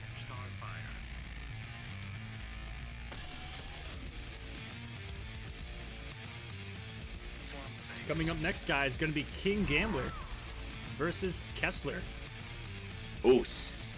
I'm In a ready. first of 5, Kessler with the craziest first round match. What possibly could be of the entire series. 10 weeks from now, I'm still going to be thinking about that comeback. Yeah, that was fantastic. History was made here tonight, folks. Oh, look at this Swamp Thing outfit. Pretty cool. I like it. It's vibrant. Yeah, vibrant. What did we just watch? Dude, He is this jumps a, right over, and it's still got a side switch conversion. That was insane stuff from Swamp King. He what really a knows his character. sequence. And he is working on a YouTube contemplation right now. Gonna take that first health bar and a hood perfect. Swamp King coming live. He's got a pretty sizable lead, too, against Tweety here. Oh, Oh, bounce canceled the low off that. Wow. I would have got hit. I'm gonna be honest with you. I think I did get hit, and I'm not even playing. Feels like it. Oh no, Nice, Swamp down King. 1 check. Savageness. Big trades for him here. Goes underneath the projectile. Gonna keep him in the sky. This is background mounts? No, just damage with the command grab. Yeah, the homie's putting in work, too. The noob Swamp Bot, the clone, is putting in serious work tonight. That's plus. Good read by Tweety. Drake gonna close out the round. Now, Tweety has a little bit of life to work with here, and he still does have his clash. He is just killing him with the zoning right now. Swamp King finds a way in, though. Oh, my goodness gracious. We are staying alive. Swamp King, what a dominant match right there. 4-2, a little bit of adjustment, and summon the green. One of the coolest outros I've ever seen. Why doesn't he have the wings on all the time? I'm gonna say it. I'm gonna say it until the day I die. Where are the wings, NetherRealm? I need them. In Injustice 3, I need him to fly. They dropped the ball on that one. Look at them. Look how beautiful they are. What a waste. I'm gonna say it. I'm gonna say it on behalf of everyone. You can speak for me on that one. I'm in agreement. Paulo, why give someone wings if they can't fly? Yet everyone with a cape has an air dash. It's true. This is very true. Some characters that don't even have capes have air dashes. Starfire. Starfire? There you go. Where's her cape at? I mean, she can fly, but it does exist in legendaries. You're right, in the abilities. That would have been insane competitively if we let customs rock in Injustice. There's too many moves, and they are actually broken. Some are actually broken. Oh, this is gonna give Tweety a set point though, and this is for grand finals, guys. Tweety with victory here will guarantee himself into the top 2, and it's gonna be a 1st to 7 for week number 1. You're gonna get a background bounce. What in the name of damage are we looking at? Is he dead? Oh, well over 537. Swamp King with a hell of a conversion against Tweety right there. Don't call it a comeback just yet. Oh, these traits. He can't get in. Ooh, finds his way in with the YOLO, and Tweety clashes immediately to keep space. But he can't get too much life here. One's gonna trade, yeah. Gets another raw back forward 3, and he's gonna drop the conversion. That was gonna be essential to the comeback. Cannot let Tweety get a hit of him or a hold of him. One more hit's gonna put him back to full screen. Interrupts it there. Oh my goodness. Oh, and just like that, the trait to close out the set. Tweety takes it over Swamp King 5-2. Great, valiant effort from Swamp King, though. Game over. Gonna be a game over for Swamp King, but a round of applause for this man, guys, and look out for him all season long here in the Kolosseum. This is just week 1 of 8, ladies and gentlemen. It has only just begun here. That's exciting. I like what you're telling me. That's what I'm here for. Bring us the hype. And you know Swamp what? King did a great job of that. Let's look at... Wow, did it really grab the whole round? Was this round under a minute? So this was Swamp King's flawless that we're about to see back. Ladies and gentlemen. On our Kolosseum Instant Replay, you see this here? I got my I got my pencil ready. Look at this. Did you guys see that forearm of Swamp Thing's? Dude, it's swole. Here, I can go back. Look at that, dude, look at this. Look at this arm. Bam. Dude, swole, dude. Look at this. Dude's thick. Look at that. Look how thick he is. Look how wide he is. It's insane. Anyways, we should probably get on with the clip here. Let's see the action. All right, so right now it's a 30. Let's see. Is this gonna be a 30-second health bar? No way. Starts at 240. Oh man, the log finds his way in. Gets the bounce off the interactable. Was that intentional? Damage. Hold on, I need to know. Hold on, I need to know. That was filthy. That was so filthy. Was this intentional? Hold on a second. I'm trying to freeze frame it. Was this intentional? Do you guys see this? I'm gonna say okay. no. First off, the log. I mean, it's over here, and it's interacting. I would say like somewhere right around here. That's something else. And Swamp King says, yes, it's intentional. What a beautiful conversion here, because it got him back to mid-screen. Knew exactly how to convert to 400 damage. Smacks him with the 4-2. Look at the damage he gets off of this as well. That meter burn grab so much, and the jump ones finding their place. And that was a 20-second health bar, give or take. Wow. Yeah, Swamp started at King. 240, Absolutely ended at disgusting. 219. Impressive Disgusting. stuff from Swamp King. He played fantastic. Let's take a look at this bracket, see who we got coming up next. I will put Tweety in grand finals. And let's see if Oh, he's going yeah. to play his teammate King Gambler or if he's going up against Kessler. First to 5 coming up, guys. King Gambler. Kessler. Still keeping it alive for the Green Lanterns. The Lantern Corps. And you got Kessler, who we saw with Black Canary earlier. Really exciting stuff out of him tonight. That was some exceptional Black Canary gameplay, and that comeback he made is probably going to go down in Kolosseum history, I'd have to imagine. Oh, absolutely. That's going into the halls right there. The halls of the Colosseum, which we are working on. We're going to build actual halls. And you know, just like a real Colosseum. The real goal, guys, you know, is to get this big enough to where we build an actual Colosseum. I want to build statues of our champions, you know. I want to like an actual Colosseum. Let's do it.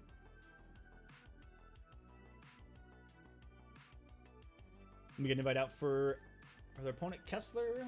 Kessler, I keep forgetting your PSN off the top of my head. Don't take that personally.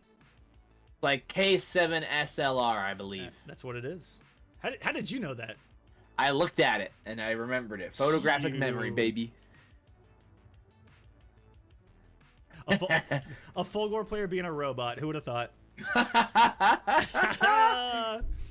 Oh my goodness. I'm gonna plug a couple things as I get these invites out, guys. I do want to talk about something that's going on right now. I think it's 45 minutes in, and it's going on all weekend long. If you guys are looking for some Mortal Kombat 11 to watch, go check out Caged Vendettas, happening right now over on Vendetta's Twitch channel.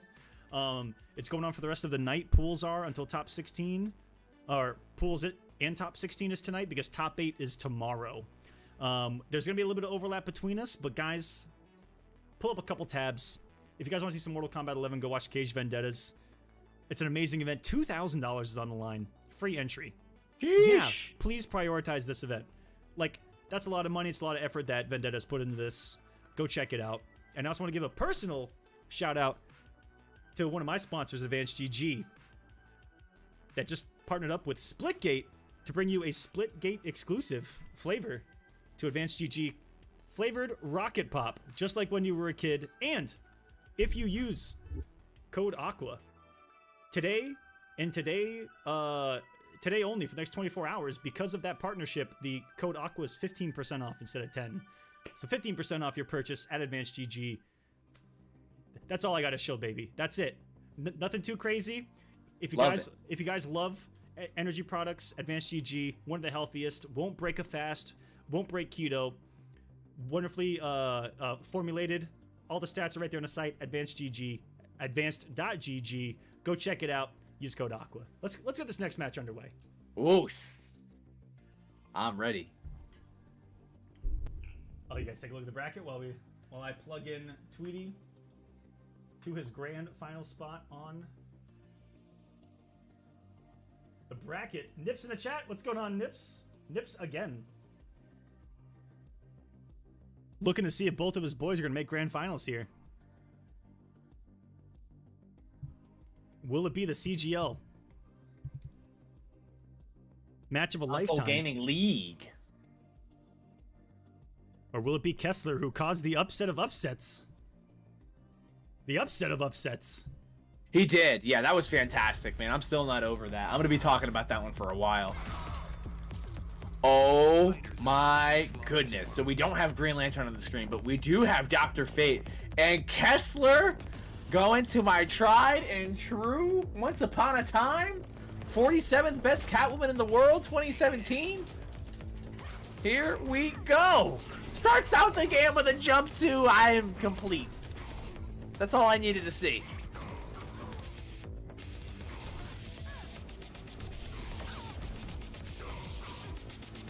Rolls in.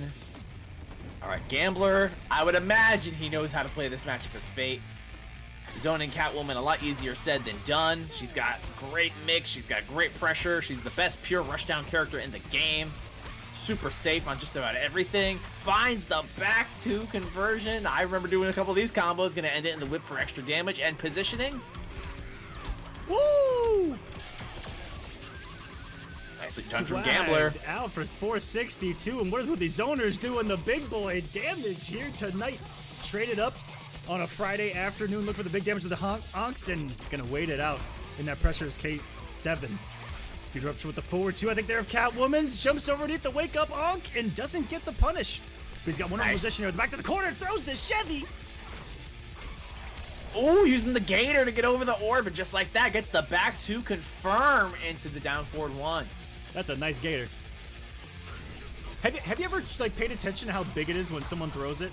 Oh, dude, it's gigantic. It takes up the screen. Oh, he's got the optimals too. Let's go forward three. Hard knockdown. Yes. And this was who I saw Kessler using throughout matchmaking as well. Gambler not ready for the final hit, and when a problem comes along, you must whip it.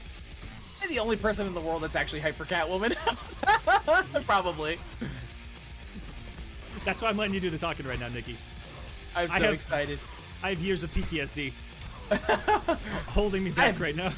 That's crazy. I have great memories. Okay, Gambler gonna take the round here. Very nice. Gets the clash.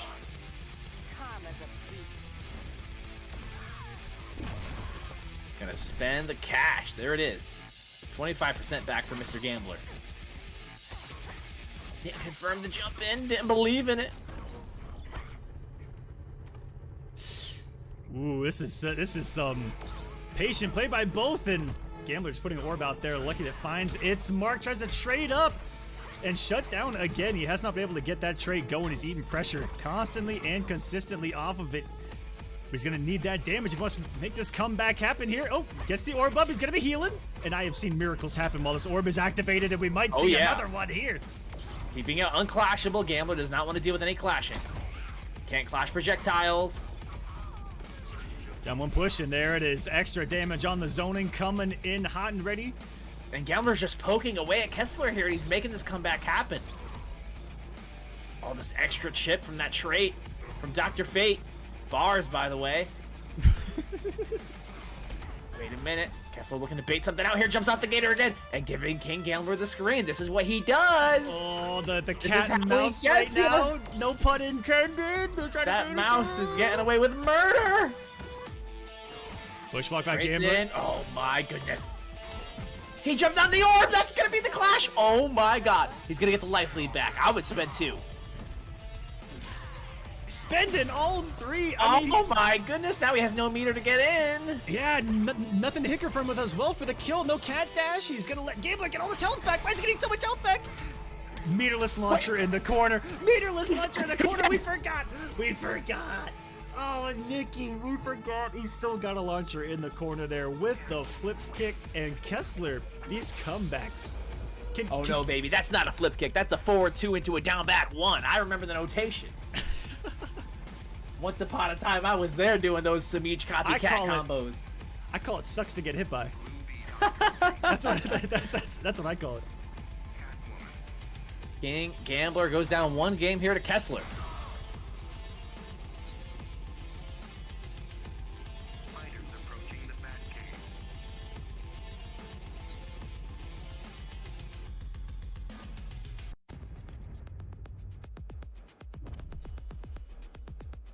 Going into game number 2 here. We got the Bat Cave.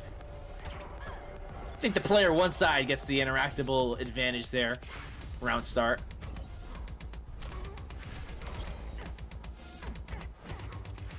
Oh, I like the back 1 staggers here from Kessler. He knows what he's doing with this character, man. His Catwoman looks as good as his Canary did.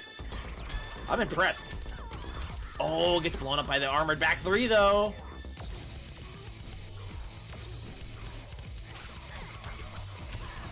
Finds the jump 2 conversion to get in. Kessler gonna get the corner for this.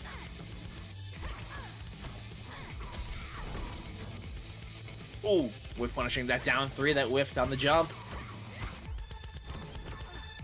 All right, just letting the trait whiff just like that, or finish out on the block string, and pushes her back full screen.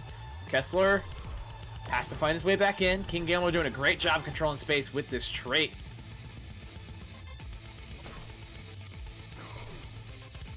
Trying to walk him down right now is Kessler. It's been the name of the game for him. He's had such a patient approach. Knows the distance to crouch and get underneath that projectile of Dr. Fates and crouches for the most beautiful whip punish right there. Making And it he look went easy. for the forward three instead of the back three because he didn't want the transition. That was perfect. He knew right that he was just in the threshold where the back three was going to happen. Beautiful, optimal stuff from Kessler. Really impressive stuff. Here's that patient walk down and the back three. Oh, it just went right under the jump. If he had delayed it like a couple of frames later, he would have caught him. Gambler ties things up here. What an optimal conversion by Gambler to have known what to do in that situation, because that's really wonky for a lot of players to be able to kind of see happen and go, oh, this is what I should do here. A lot of people make those mistakes and drop a lot of damage. Gambler showing that he's not one of them here tonight. Oh wait, is this game number 1 still? This is game 2. Kessler took the first game. Oh, dude, I thought it was game number 1. My bad, guys. Anytime Catwoman's on the screen, I usually assume that it's gonna take 20 years. That's on me. I was around for the days of, wow, that did not convert. No punish there. A little too slow on the back three twice. Trying to find his way in. Can't clash any of those projectiles either, Mr. Aquaman. Gotta take the chip. He can trade up if he wants to for some extra chip as well. Oh, instead a beautiful reactionary back three anti-air. Use that armor, guys. The game gives it to you. Unclashable. This is guaranteed for Dr. Fate here. Nothing there she goes. can do. Yeah, the Unk. Coming in. Gambler ties us up 1 game apiece. We got ourselves a match. This is a first of 5, guys. Still a lot of matches to be played here. It's been great back and forth. The huge neutral jump read there by Gambler, and they're doing it at similar distances around, really, it's around the orb of Dr. Fate, it's around the straight shot of Dr. Fate, and then the neutral jump and jump 1 range of Catwoman. And you see them both making huge reads once Catwoman gets in the jump 2 range. And really, once she gets into a range where she can duck that fireball, where this is completely changed, and it's been some good back and forth. They're both reading each other well, and we'll see who's able to finally get a bit of momentum here. I like the adaptation from both players for sure. Both of these guys, they clearly know this matchup. They know what tools they have to use to get the upper hand on each other's character for sure.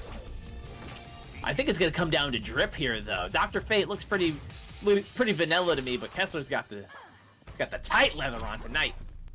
Ooh, look at that whip. That thing is shining.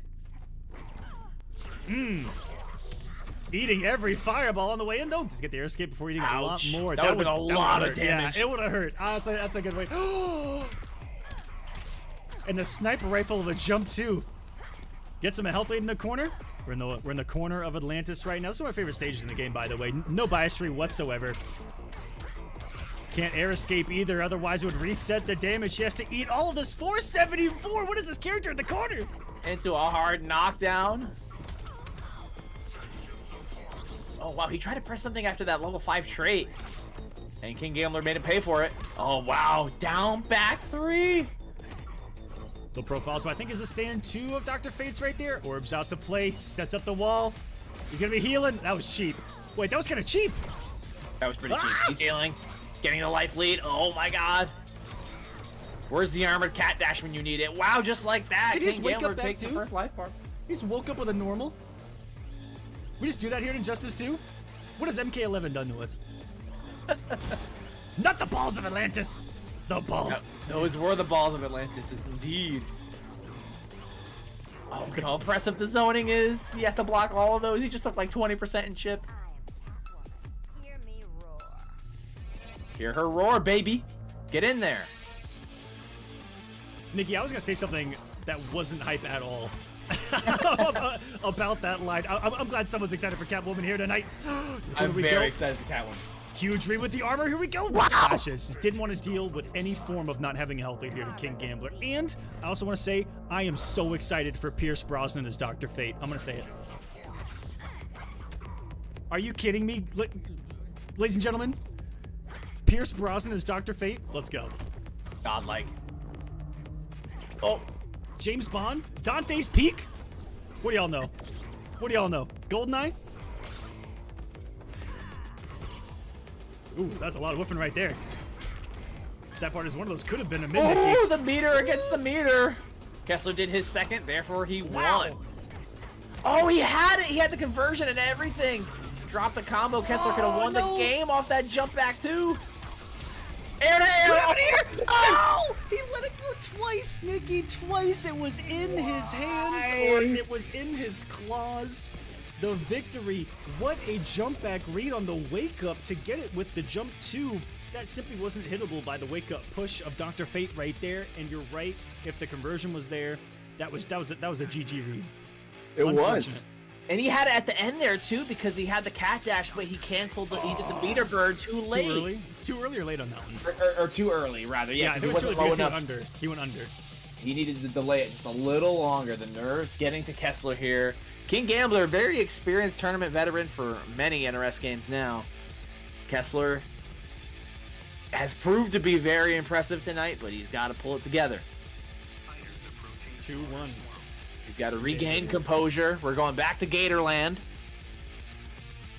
Get out of me, swamp! I don't see any This is- donkeys on this map. I mean, that Gator's going to be really good for Kessler in this matchup. Give him something to, make a full screen read with. Get him Is the point Fate, is Fate considered a power character? I actually totally forget. Does he toss stuff around or does he jump off? Does it? he? I don't remember. I really don't remember either. Chat will let us know. Thank goodness for chat. Also, if you're watching this on YouTube in the future, hi. I hope that the future doesn't suck. Oh my god, through the whole bomb.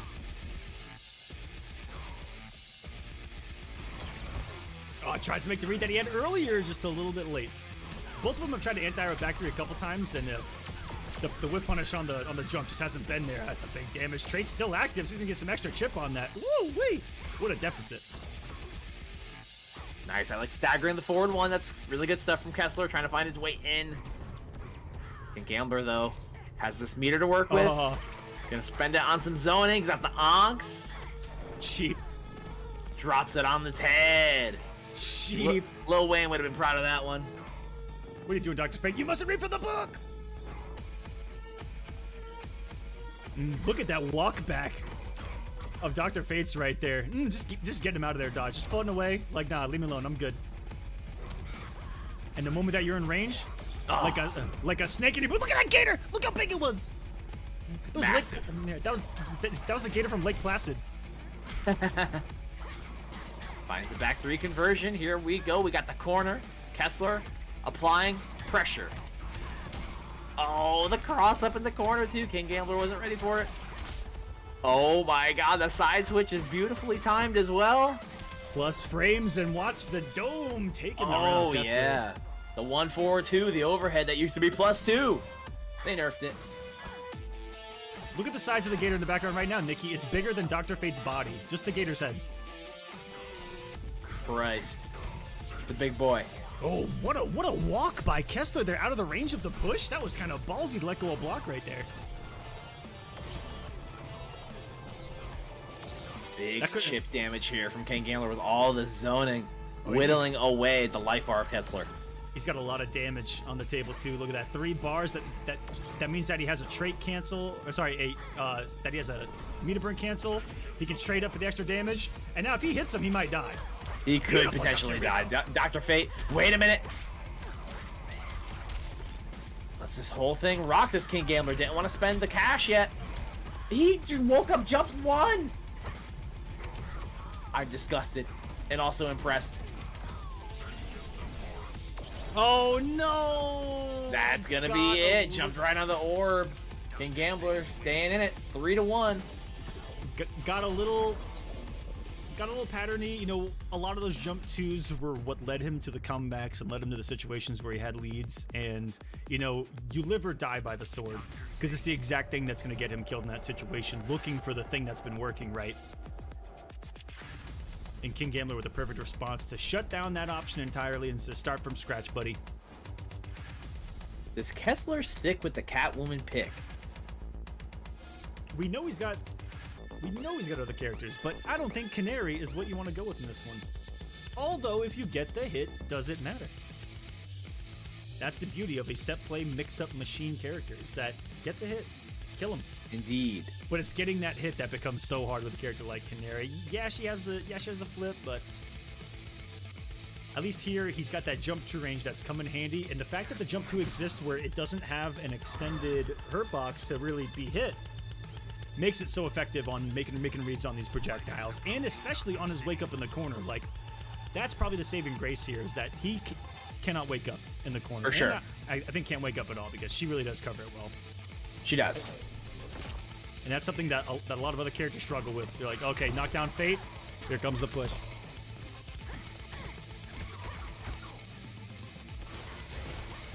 Oh! Got a leak. You Nice. rarely see that interactable.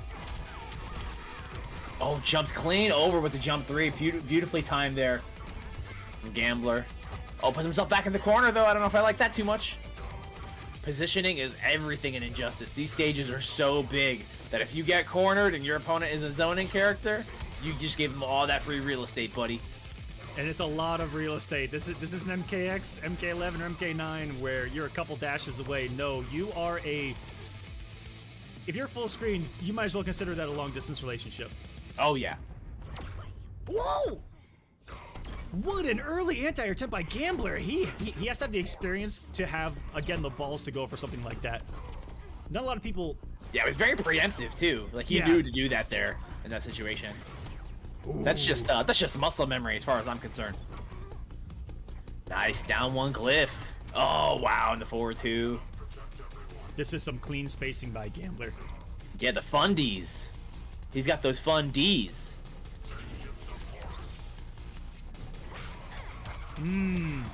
That one really has to be patient. She's got to eat a lot of chip to get into this matchup. People think it's, it's like a guaranteed 6-4, but she actually has to, like, when she doesn't have the advantage, she has to take some, she's got to take some sacrifices. The patience from both of them. Look at the whip range. Guess we're just checking them, and there's another monumental leap over one of the projectiles of Dr. Fate. We got the corner here with Catwoman. Big damage could happen. Watch your dome, and it's amazing how far that comes. Oh, comes yeah, at the you. overhead from downtown. From downtown, where you see a withstand 1, and then you're like, okay, I can press. Oh! And then you get hit by the overhead. Full stick of meter for Gambler, and then he comes off one immediately. Not going to be baking a full pie today. Unless he builds it. He's already built 3 bars of another meter. What the heck? He just spent it. So much meter on the table here for both players, actually. Kessler's on the verge of building his 3rd right now. Vengeance of Horus. The red balls. Don't want to get hit by these guys. Waits out the trait, and is going to attack. Ooh, Kessler. Smart stuff, but it didn't get the whiff punish on that forward 2, I think it is, of Dr. Fate's out there. It's going to give Gambler such a healthy lead, and he's... Look at all the spacing. Okay, finds his way in. Forward 1 staggers.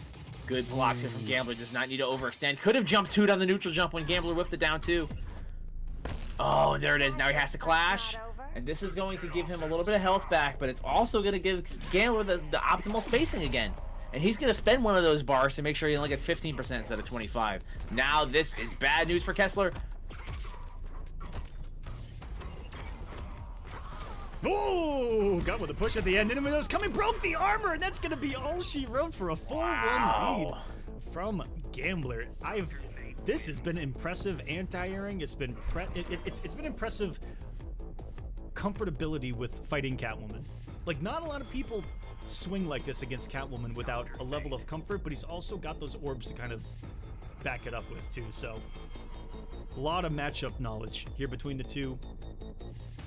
And King Gambler's just been what feels like one step ahead in some of these altercations, but we know that Kessler's been about a jump 2 away from Right, victory, several times he's been in at that least range. a comeback. Yeah, like he's been one jump away from being in this even closer. Kessler thinking about it, taking a second. I like this here. He's taking a breather.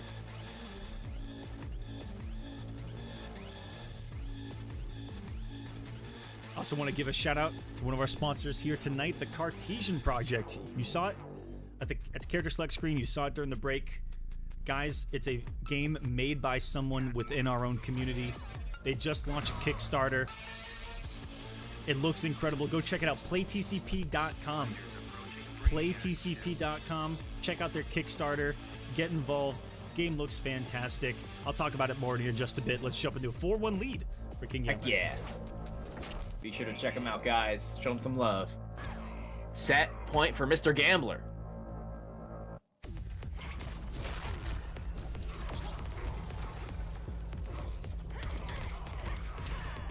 Oh, found our way in with the 3-3. Good start here for Kessler. Nice staggers on the pressure here. Gambler respecting everything. That's potentially free chip for Kessler is what that is. That's what Catwoman wants you to do. That's how she sets up those nasty counter hit conversions. Oh man, we've got a first Horus hit confirmation too for some big damage. Even health, jump to range, perfectly spaced out by Gambler. Again, the matchup knowledge to know where he needs to be to get that thing done wow. with. Hell of a meter burn back 3 starter. Easy 40.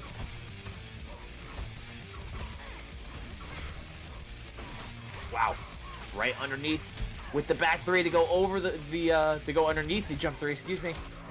Wow. And just like that, with the throw, Kessler with a life lead. Oh, you never had it, Mr. Cortez. That's one of the best things to react to those rolls with as well, is just throw. Because you know they're going to be coming into some form of recovery. That'd Right. be really smart. And throws have a decent amount of active frames, too, to catch the recovery as well. And if that was Pretty a smart read stuff. instead, give him a medal.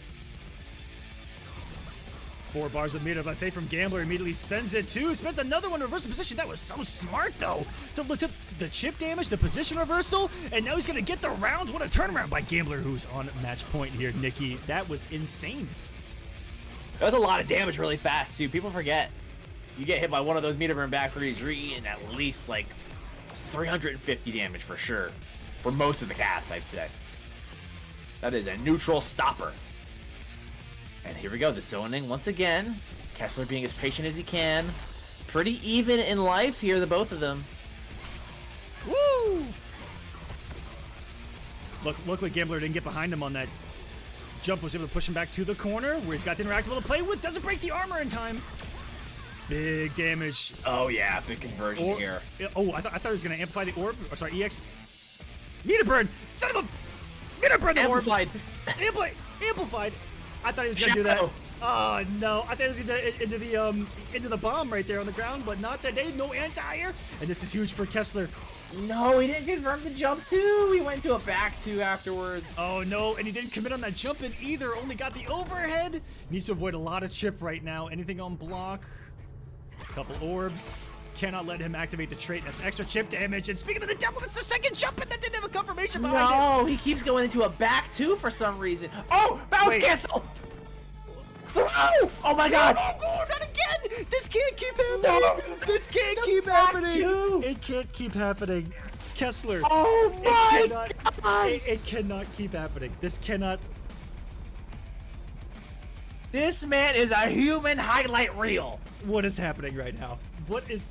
Here, let's just watch it again. Replay that, please. Here, let's jump forward a bit. Look at this! Look at this health deficit. He finds the hit, gets the hard knockdown. Oh my goodness. And this jump too.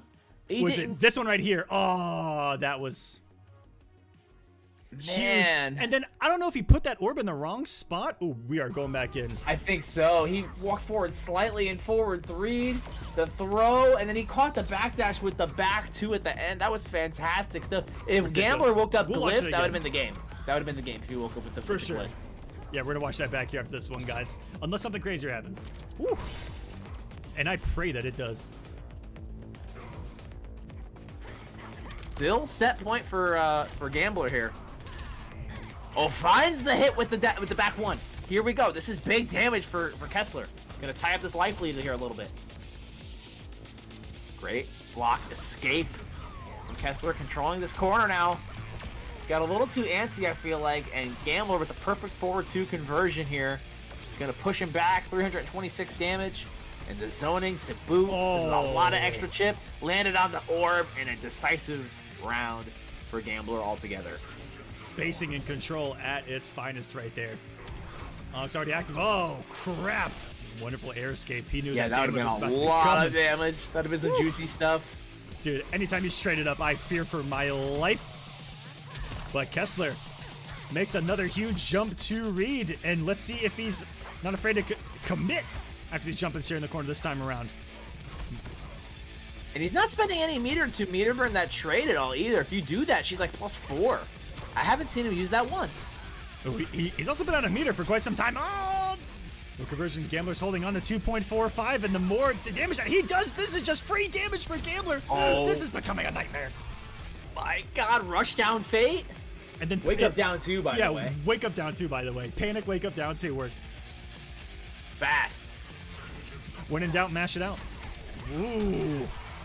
He got cop resting the down 1 execution. Hasn't been there in some crucial moments. He did have a pretty rough angle on that bounce, I will say. Two-Face was helping him. He didn't help much. Okay, gets the positioning back. Kessler with the down 1 checks. Ooh, 3 down 1s. Is this rewind at Evo or IPS? Hold on a second. Down 1, down 1, down 1. That's a mix-up, though. Down 1 something could come at any Down time. 1. Where's down 1 cat dash? Down 1 cat dash. Down 1 push from Fate. Here come the red orbs of death. Look at the chip damage. There is no escaping. Oh, no. Couldn't have made it forever. He could have done one more evasion. He blocked the last one. He could have done one more. Gambler gonna take it 5-2. King Gambler, you can stay. But we are gonna take one more break before we get in the grand final. Oh yeah. Great stuff from Kessler tonight, man. I have to say, I am a fan. That was some very impressive gameplay from Kessler tonight. I like his Black Canary a lot. I love the Catwoman gameplay. Really, really good stuff from him tonight. All right, let's watch. Can we please see this replay one more time, please, Mr. Aquaman? Absolutely. This was so right all here. in Gambler's hands. So right there, correct me if I'm wrong, chat, but let's get to where he summons this red orb. Do you think he could have stopped it right there? And is this right here not a bomb that you can throw onto the ground that explodes unblockably? You know, you might be onto something. I'm just saying that's what I thought he was going to do and be kind of godlike. But could he have done that? I don't know. But that's what I read here in this situation. He can't throw that. Never mind. Let me just erase all this. And it never mattered. We're just gonna continue rolling it. Thank you, chat, for the confirmation that Damn. I'm an idiot. Appreciate it. Pushes him back with the projectiles, and again, Kessler not phased. Walks, takes the chip. Walking and blocking is the answer to zoning, folks. And then staggers all this pressure. Kessler right there was another crucial one where he got the jump in Nikki and just got nothing off it but the overhead. Yeah, not good. But made great strides. And then right there, and that could have killed too. That could have been it as well. Woo! Bounce canceled. Could have killed right there as well. Could have killed right there as well. Almost killed himself with the throw. And if you are right, if Gambler would have woken up, he would have been dead. If he went for another forward throw or anything right here, that was ridiculous, by the way. Oh, he actually almost did kill himself with that forward 3. Look up here, guys. He did.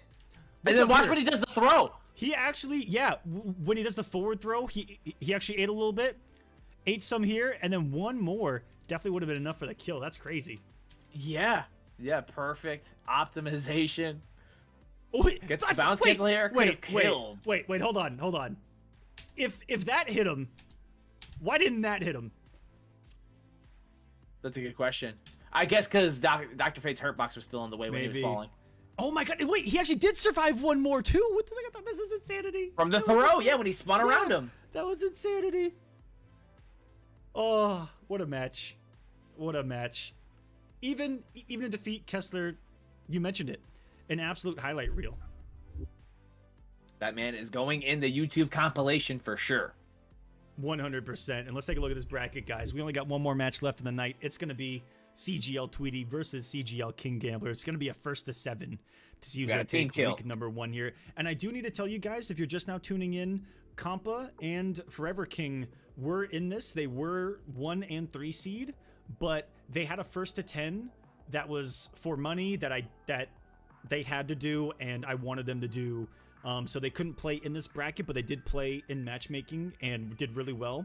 Look for them in future weeks of the Kolosseum and Injustice 2. 2 of the best on the planet. They're also going to be joining us here. This is stacked. This is I believe Forever stacked. King ended up taking that one. He did stream it.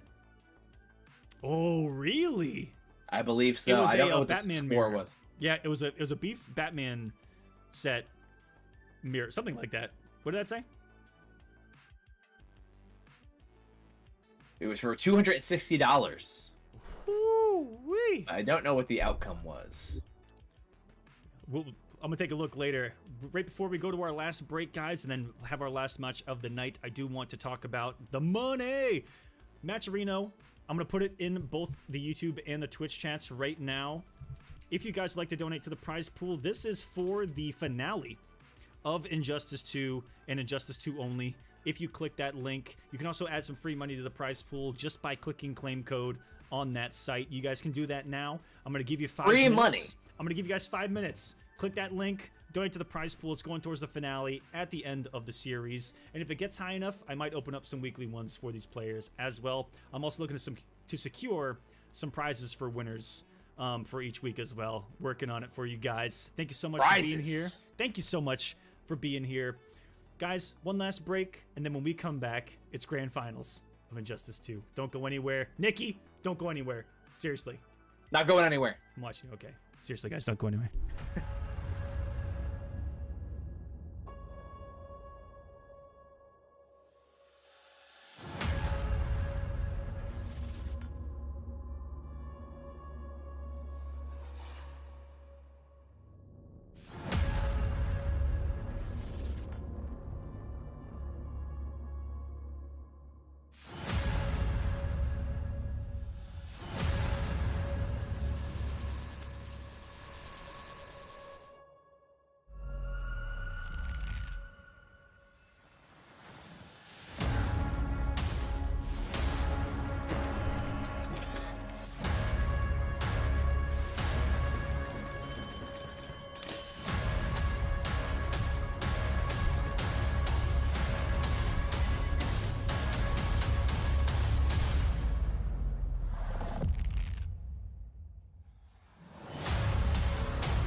The Kolosseum Season 2 is brought to you by PixelPro.io.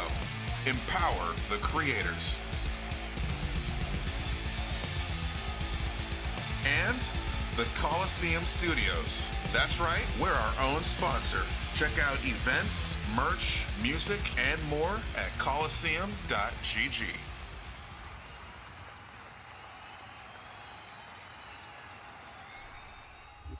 Ladies and gentlemen, children of all ages, welcome back to the Injustice 2 Kolosseum. It's Friday night, it's the weekend, baby. We're here to party, and Grand Finals is going to be exactly that. We have King, Gambler, and Tweety, both representing CGL, sitting there in the Grand Finals waiting to sweat it out for that first place spot in this first event of Season 1. Mr. Aquaman, are you ready? Born ready, baby. Tweety, King Gambler, the CGL Classic here in Grand Finals of week number 1. Invites out. Good luck, gentlemen. This is for all of the marbles in the marble sack, as they say. And you know what? Just for this final game. That is what they say. Just for this final game, what I'm gonna do, I'm gonna press this button right here. Or you know what? I'll come back to us. I'm gonna get. Okay. I'm gonna get something ready because Nikki has joined us here tonight, ladies and gentlemen. If you guys don't know, Nikki also producing some of the music behind the Kolosseum, especially back in Global, gave us 2 amazing tracks, absolute bangers, by the way, Nikki, absolute bangers. I appreciate it. I'm gonna put some of that music behind the game in this set. I was waiting on Tweety to get here. Awesome. Looking forward to it. He liked the tracks so much he named them. I didn't have names for him. Mr. Aquaman came up with the names. That's right. That's what we do, baby. You know what? I'm gonna while we're waiting on Tweety, let me do this real quick. Wait, hold on. Let me go here.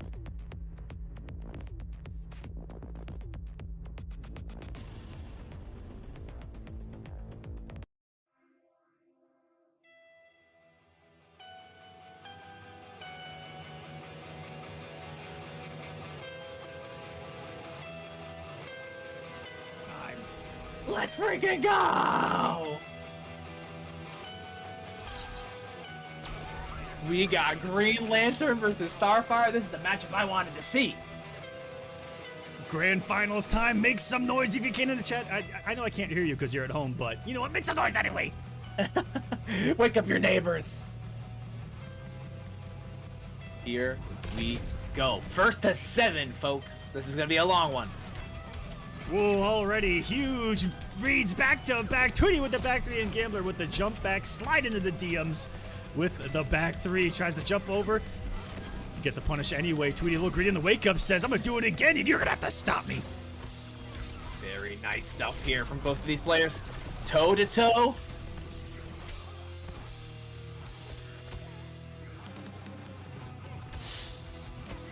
Whoa, Tweety, after that jump in, was that a shimmy attempt? I don't know. It looked like, yeah, a little something personal, maybe. These players know each other very well. There was some menace in that absolutely nothing that he did for quite a moment right there. All right, jump 3, optimal. No, doesn't get off the Batmobile, but the sneakiest of jump 1s. Green Lantern's jump 1. So many active frames, and it's just awkward. Yeah, it is. It's got a huge hitbox. Nicely done from Tweety, pushing him back. Still a pretty decent trade right there. I think those lanterns are going to do a good job.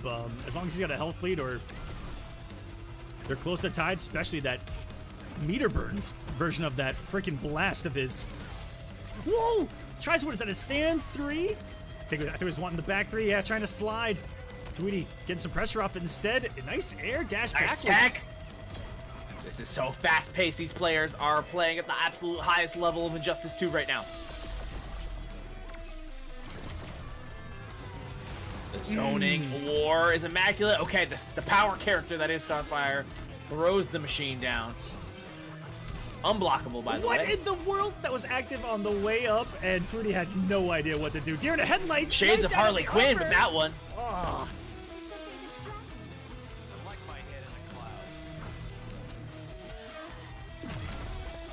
That means something else on the street, Green Lantern. I don't know if you should be saying that here in Injustice 2.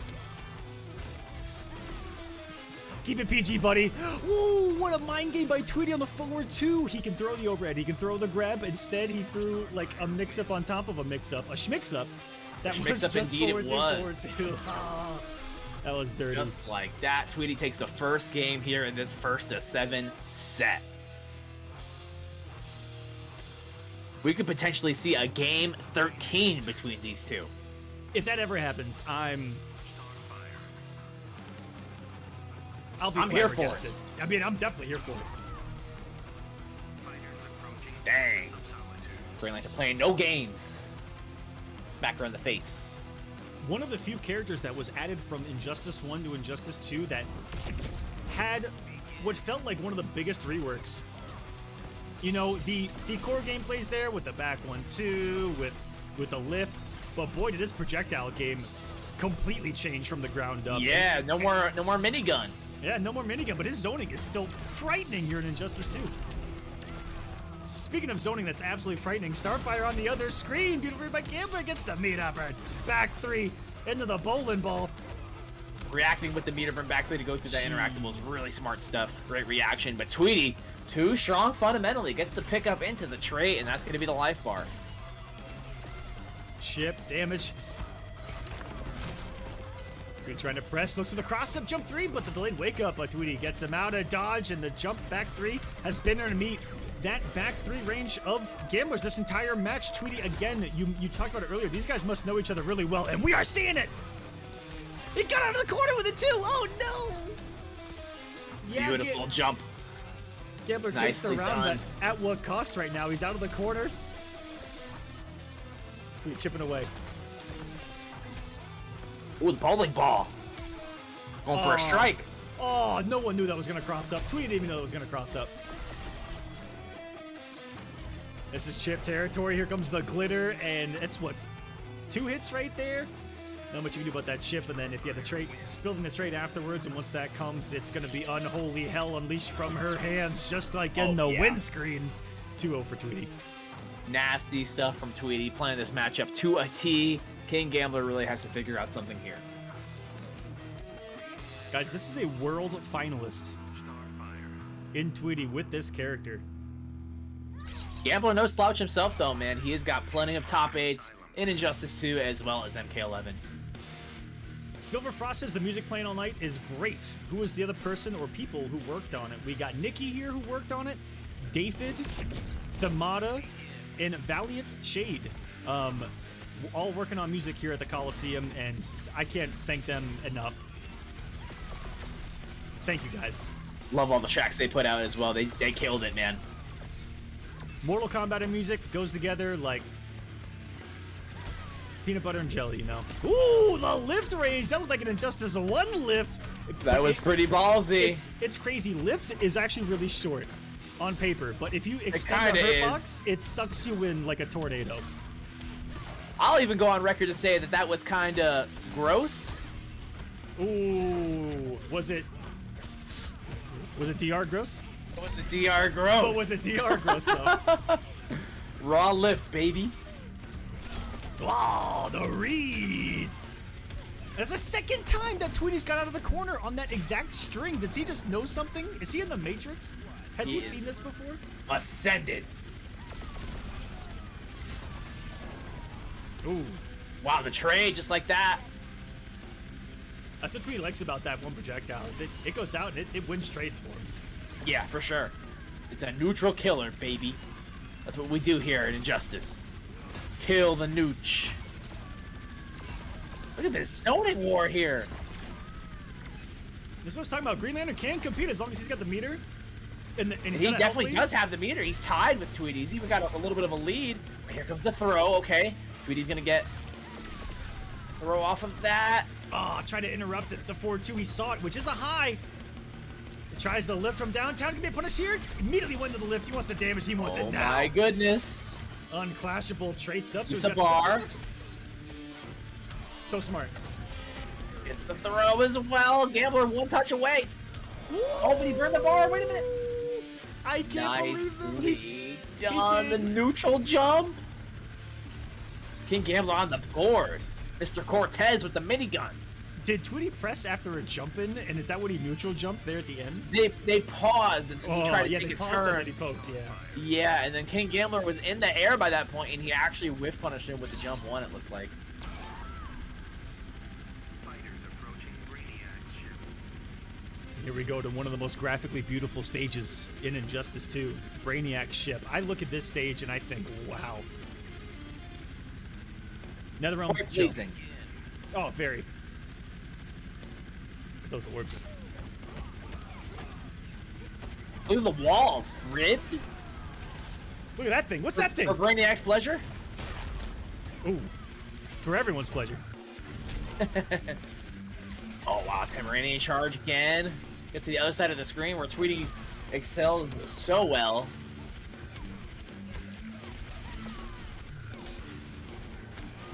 Ooh, what a chase down by Gambler. Looking to do some damage to what was the full health bar. Tweety, we're close to even. He's a read. What a attempt by Tweety. Sniped by the raw back three. We've seen a lot of raw back and forward threes hit a lot today so far, Nikki. Oh, yeah, I will they're say letting that. them rip. I'm an advocate for him. I play Hellboy and Catwoman. I actually play Aquaman in this game, and I YOLO back three all the time. With the lean back? Starfire is operating the same way. Sometimes when you do it, your character just gets, like, it slightly steps back, and so it causes whiffs and whiff punishes for free. Plus frames on block. Why not? Ooh.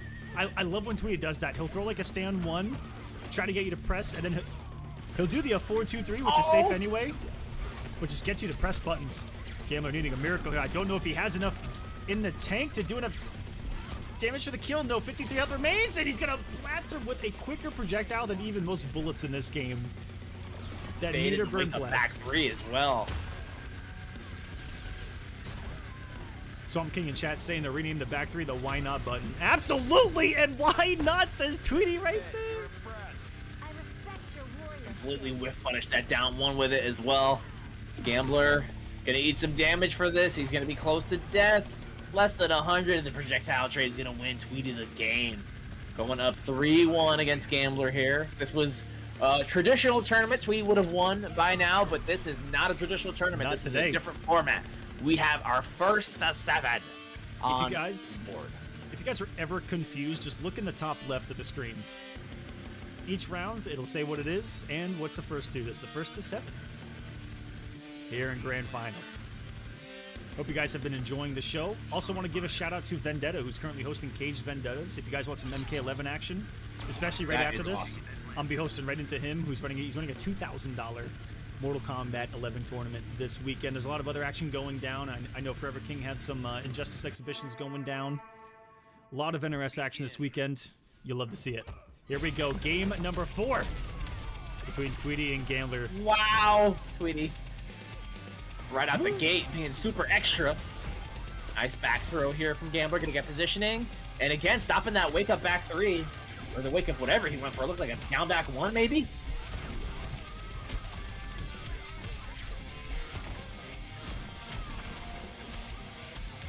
Nice, goes through with the back three, gets the conversion into the trait to go full screen. Oh, good interruption on the gap with the down one, but Gambler didn't make anything out of it. And the down one into the down back one. Tweety. Oh, he threw Atlantis' balls. Releasing Into the the Kraken! fish. Releasing the Kraken! Get him, Black Mana.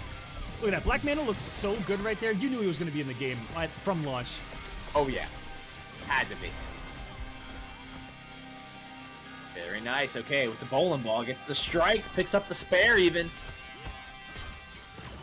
Ooh, looking like the Injustice 1 days here. Back 1-3. Lantern pressure. Wake up down 2. Red the high. That's a bold read here. He's got a nice knockdown. Sends interactable. Tamaridian charge. I don't know what side of Green Lantern that hit on. Reads with the 4-3. Oh, what track do you got playing on there right now, Mr. Aquaman? I hear something. Oh, I mean, this is a pretty good song to listen to right now. An advantage, and Gambler trying to jump out of the corner. Neutral situation. Oh, this is so scary. Takes the throw. Tweety. He's the jump, and then he gets shimmied by the forward 3. He was walking forward and absolutely ate The Lantern Core size 9s. What a play. Incredible. Fantastic stuff from both of these players. Gambler bringing it back up to 3-2. You know what? Let's do a mid-set replay here. Let's take a look at this at this end again. We're in the corner here. Both of them kind of mashing those counter pokes, trying to be as aggressive as possible here. I don't know what Gambler input here, but he got neutral, empty, jump 3, didn't even get punished. Super Tweety weird stuff. whiffing stuff into oblivion and back, and they get shipped by the 4-3. That was pretty insane right there itself.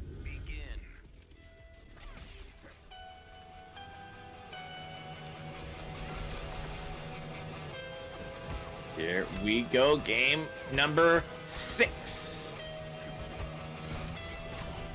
Ooh. Back three Gambler's gonna do conversion about here for this. Tweety is going to be good damage and positioning, which has been the name of the game for the night. Yeah, man, he just turned that stage into a Squid Game game.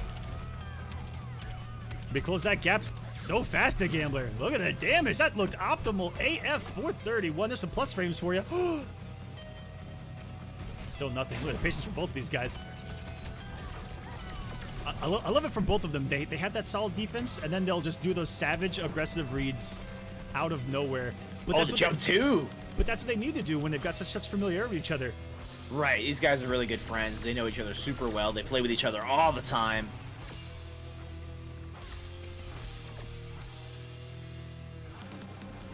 Raven, anyone can sign up for these tournaments as long as you're on the PS4 and with a wired connection. And US and Canada only.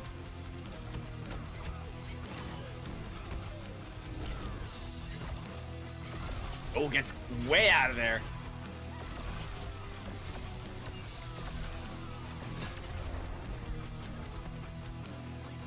Fallen Ball takes the round here for Gambler, but he's got a huge life deficit to work with. And Tweety, oh my goodness, that trait is so massive and it does so much chip. Whoa, a beautiful whiff punished by Tweety. I know as I'm saying this, Gambler makes a big read. I don't know what side that's about to hit on, but Tweety knew. Oh my god. We might as well Oh wow, woke up with the projectiles. we might as well call Tweety the Oracle that we were looking for earlier, because he saw He that is. cross up coming. That was disgusting. 4-2. It's so funny to me because we weren't looking for an Oracle. We were looking for an obsolete Mystic. A Mystic, yeah, the whole time. Tweety 4-2. This is the first to 7 grand finals, guys. Still plenty of time for adjustments. And I like that because this could have been 3-1 GG's, have a nice day, but Gambler made some good adjustments to bring it to 3-2, 4-2 here, and there's still plenty of match to go. No changes in characters. This is what we believe in the entire way, though. And of course, we're going to Atlantis. This place is rigged. It's not even 50-50. Oh, yeah. Son of a... I was wrong. Red I was wrong. sun. I tried. Boo. Hey, praise the sun, though. Praise the sun. That's true. That's pretty true. Nice Tweety with that early start, man. That 1-2 conversion. And then the fear of all those projectiles in the forward 2. Dash up grab at that range. That was sexy. Nice pickup here from Gambler. He's gonna get the knockdown. But back in the zoning range, these trenches. I'd like to see Gambler start ending his combos that put him in more of an advantageous position. But he keeps going for these these damage enders. I'd like to see more advantageous positioning. Yeah. Smother her. Keep that distance a little bit closer, because against any zoner, you know, that general game plan for a lot of people, you know, get this in your minds. It's have that mentality of get the hit and never let go. Never let go of them. Absolutely. Sacrifice that little bit of damage that you would get from your normal combo extension, your ender, and then, you know, get a knockdown instead. Maybe even sacrifice a little bit of damage for like a down 3 or something, just to be up in their face. Don't let them breathe. That's what you want to do. Don't let that person breathe whatsoever. What a cross up. Oh, that looked like it was going to whiff. I think Tweety thought it was going to whiff because he was crouching, trying to lower that hurt box. Wake up. Tweety, you're an animal. Try to meaty with the bowling ball. Oh, put up the wall.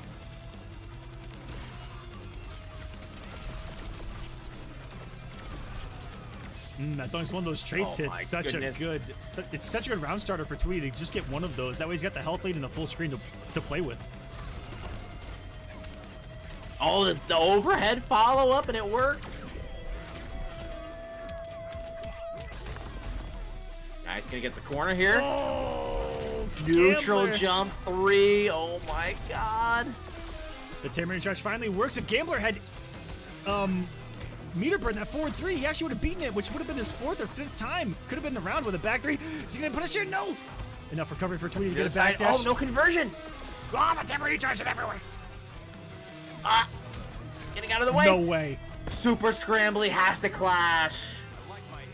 If he was a second off on that clash, it was GG's. You gonna Ooh. spend it? Yeah, they're both gonna spend it. Oh my How god, close the was that? far I gotta see it. lantern explosion I gotta see that was back. just enough to kill her before her projectile got to him. Gambler 4-3.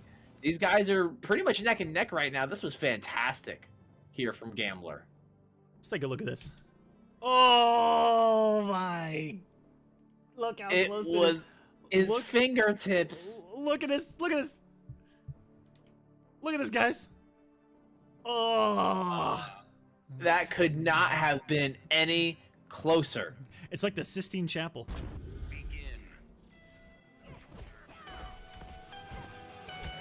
I did Just forget a to put the heads music up, on a every loop, so every time I come back, yeah, it just restarts the song.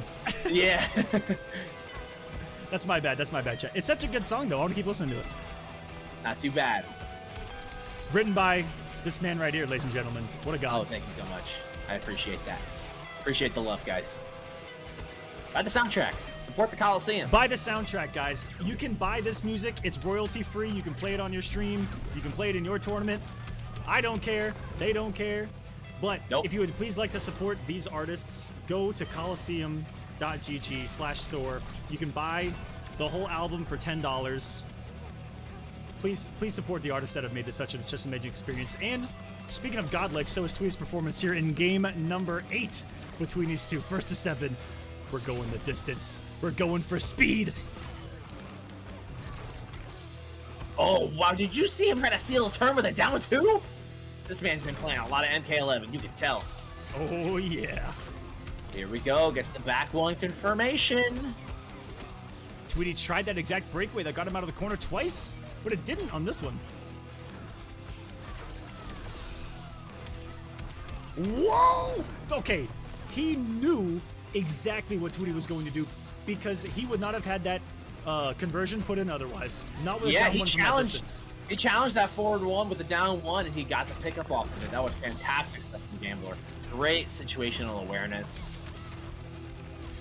Oh, not gonna matter here. He's gonna die on block for the 5-3 lead for Tweety here. He just melts that health bar like butter in a microwave with that trait. That sounded way wronger than it needed to. That sounded savage. Butter in a microwave. Bro, he's melted out here.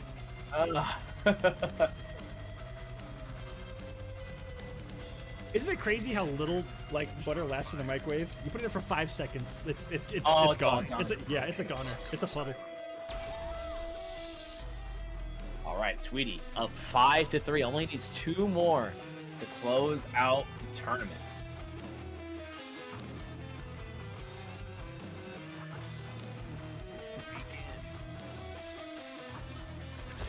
Here we go, starting out with a back 3.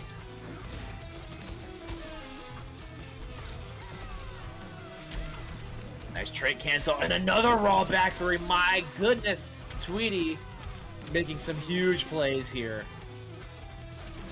Woo! And just adding, sprinkling on the bacon bits of another The anti-air. stars. That's gotta be a whiff punish. Oh no, Tweety is in his head right now. A hood perfect.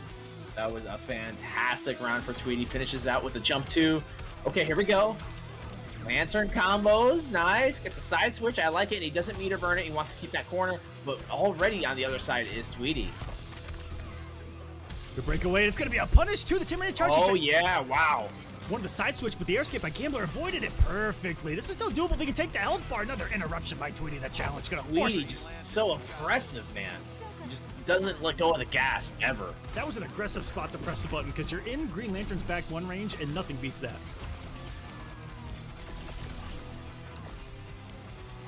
Welcome to the corner though, is King Gambler. You talked about it. How do you deal with zoning? You'll walk it down. Or you have a Walk broken down special and block, move baby.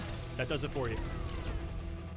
We saw that happen with Gambler's match against Kessler. That's exactly right. what he did, and he made some great plays off of that. Ooh, dropping bars here to stay alive. Bowling ball, no trade though. Ooh. Lost range, and then went for a down 2 again after no! Gambler. Wait, Gambler did not just try to MKX it. Did you see him try to throw him in the jungle? Yeah, I did. I definitely yeah. saw that. Yeah. Oh. I don't even know That what to was say at this like moment. 100 damage in chip. Just in chip alone. Like I told you, man, that health bar is butter. Melting right now in the flames of Starfire. The microwave that is Starfire, the Teen Titan herself. She herself is a microwave wherever she goes. That's canon. That's the lore. And what the truth is that Tweety is 1 away from closing this out. Gambler has got to win 4 straight if he wants to win this whole thing.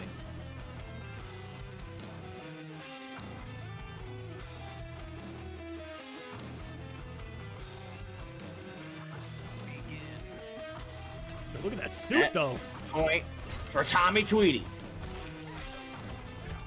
King Gambler deciding to break out the purple here in what is a tall mountain to climb. Tweety up 6-3 in a first to 7. This is grand finals, guys, to see who is going to take week number 1 here at the Kolosseum, season number 2, Injustice 2, because we're also doing MKX tomorrow and MK11 on Sunday, guys. All 3 NRS games get an entire series each. Strap yourselves in. There's a lot of games. 30 events total in the Kolosseum season 2. Golly. And this is number 1. One of many. Okay, Gambler walking his way in, but gets pushed so far back with that trait.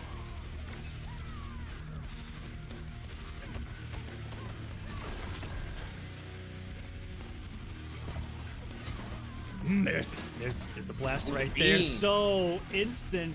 Oh, wow, caught the dash with that, too. Why is that quicker than a gunshot?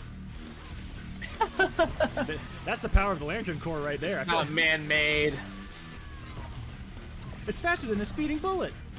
This counter zoning from Gambler is nice, but he can only really seem to do it efficiently when he gets a decent size of a life lead. Yeah, it's only with a health lead because those trades are gonna catch Tweety up really quick. Like right here, 2 traits or 1 trait, and we're tied on health. Woo! If you make a read like that, that'll certainly do the trick. 370. But this is where Huge damage there for Tweety. this is where he's died before, and he might die again, Nikki. He couldn't clash the follow-up there, all the back 3s. Gambler needs 1 more touch to close this out. Oh, the jump 3. Oh, the forward 3. He's closed out so many of these games with that forward 3 off of certain situations. Jumping forward 3. Nothing forward 3. Down 1 forward 3 right there. The Green Staying Lantern forward alive. 3 is one of the most deceptive forward 3s in the game. It has to be. The cross-up setups off of it are just filthy. The animation of it, the speed of it. Like, what side's it gonna hit on is a saying we've been saying for a long time.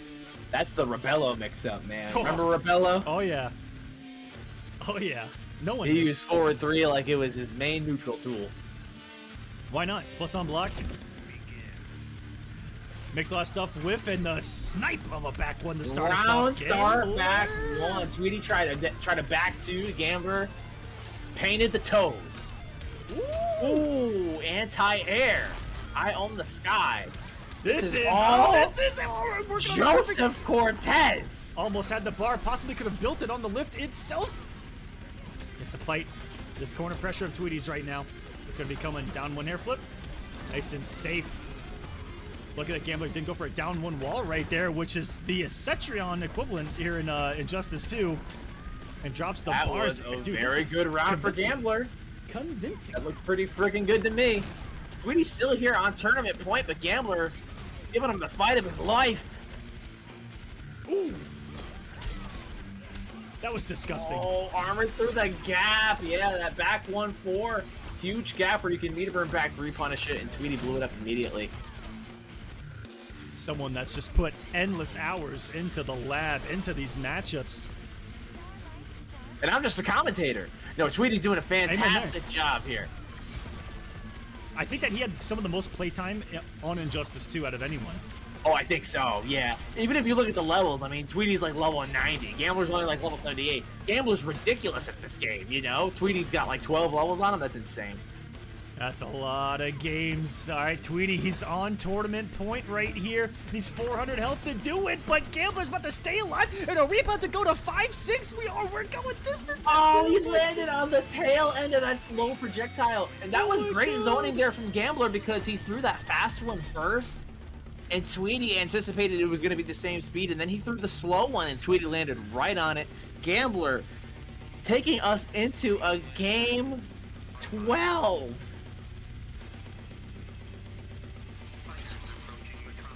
Unbelievable. I want to see a 5-6 6-6 situation. I don't have a. Oh man, I only have a game 5 button. I don't have a game like 9 button, or a game. Oh 13. No. We'll turn the scoreboard on anyway. I don't care. What a start here, Nikki. Gambler is killing it right now. It might be happening right now. It might be unfolding before our eyes. He is gaming, Mr. Aquaman. Oh my god, Tweety is just getting clipped by these stand-twos. The optimal stuff, block, and took his turn back with a down one immediately. Gambler is ascended. Tweety's got to wake up here.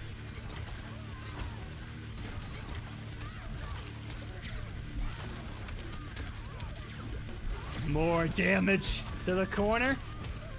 Gets the closer knockdown. That's what you were talking about earlier. Nikki was doing the knockdown to keep the pressure going. Misses the forward 3 reversal with the throw. Positioning is Dropping everything. bars Look on at him. this round from Gambler. 46 Oh my health. This god, is Tweety what is happening right has now? all but given up. This is like Young Joey this is insane. trying to wiggle the wall, and he actually made it through. There's no way. If he makes this comeback he did happen, just turn 21, so he's trying to reach for that keg. I see you, Joseph. But Hey, hold Tweety on. trying to make the comeback of a lifetime. Oh my god, I can't believe Tweety is still doing this. The throw! Woo! Oh, decides that he thought he had him conditioned to no longer wake up. And Brick Gambler by was boring comfortable. brick. Gambler putting us into a set point Unbelievable. situation. Game 13. I'm pressing the button, guys. It says 5. But this is a game 13, baby. Let's go! 6-6 in a 1-7. King Gambler versus Tweety. Welcome to the Kolosseum. Green Lantern, Starfire all the way. Tweety had a, 6-3 lead? Or 6-2 lead? 6-3? In this set? I believe he was up 6-3. Yeah, remember I said Gambler needed to win 4 straight. He's won 3 so far. 1 away. What a set. What a tournament. Getting real twinkle toes with this crap right now. Gambler's got to get in there. Finds the hit. Now back 1 conversion. No! Even with the the character whole didn't know string. where he was. The jump 3's too broken, man. He didn't even know. Bowling balls. And nice check. That's a good trade for Gambler because he has the health lead. Gambler being super patient. Has to pull out all the stops here. He does have a slight life lead over Tweety Bird. Oh my god! When did zoning become so hype? Dude, it's full screen footsies right now. Now we're up close. Nice Back crouch one under by stagger, Tweety. and that's punishable, but it's got a very low block stun. It's crazy how even right there was a hard read by Tweety to know if he's going to jump 3 or jump 1 and try to get the crouch by not holding block and holding that down. King Gambler letting go a block early, and these staggers again not ready for the cancel of that string. It's got him twice, and the pushback is a 0.43 health, and the down one's gonna chip him. Oh no, Another- this is a bad spot for another. Gambler. He's full screen. He's got to hold a trait. Ooh. Tournament point. That was not a good trade for Gambler either. Needs 51 HP. Wanted to come off it immediately, but he got so much meter that he had to come off in order to take it. Okay, but 18. Tweety dashed right into that projectile, and Gambler doesn't have that much of a deficit here. He's got to be very patient on the way in. Oh, jump right over the bowling ball. He threw him out of the back three. Never in my life have I seen that. Big air there. Gambler wins. Nothing Tweety can do about this except for a clash, and it's exactly what he's going to do. He's going to clash right now to keep this lead, but they are tied in meter. It all comes down to this. Tweety, whatever he has health and whatever life he has left, that's it. It's a wall push. Ooh, is that going to be punished? Overhead. Wait a minute. Scores a big knockdown here. 282 waits out the Tamarinian charge. That has worked twice in a row. Got some post frames on there. Instant jump once. Button pressy. This is what we saw so many times in the corner. And it's just the neutral jump by Gambler. That's been a thorn in Tweety's side of the corner. We went for the setup. Waits out the armored back three. Waits out the cancels, but he timed it perfectly to stop the second one around plus frames here. Disrespected by Tweety with the Tamarinian charge. Neutral jump into victory. This is such smart play by both. Nikki, what is happening right now? We're going down to the wire. Gambler hasn't even clashed yet. He might not get the opportunity to. He's gonna do it right here with the air-to-air conversion, and Gambler takes it. He wins 4 straight to defeat Tweety in the first of 7, and he is your Kolosseum champion.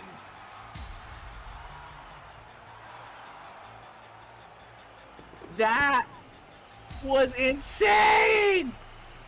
Oh, the text messed up the AM. My bad on that, guys. But there you go. CGL's King Gambler, your tournament champion here tonight. What a hell of an event. That was absolutely hellacious for everybody involved. GG's to both Tweety and Gambler. Don't even know what to say. Okay, so it got to a point where you look at who Tweety is as a player, and you think he's up 6-3 in grand finals. He's been dominant in a lot of these games.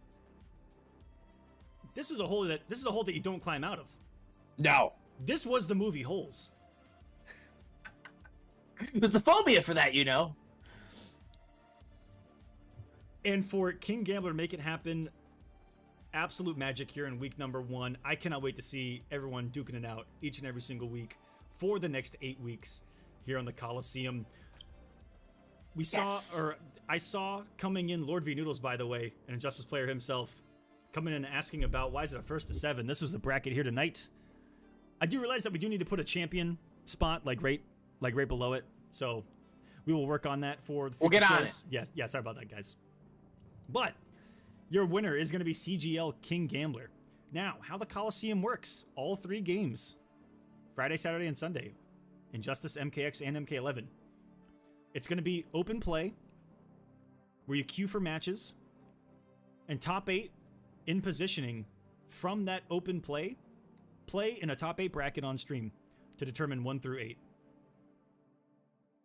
And it's different. It's single elimination.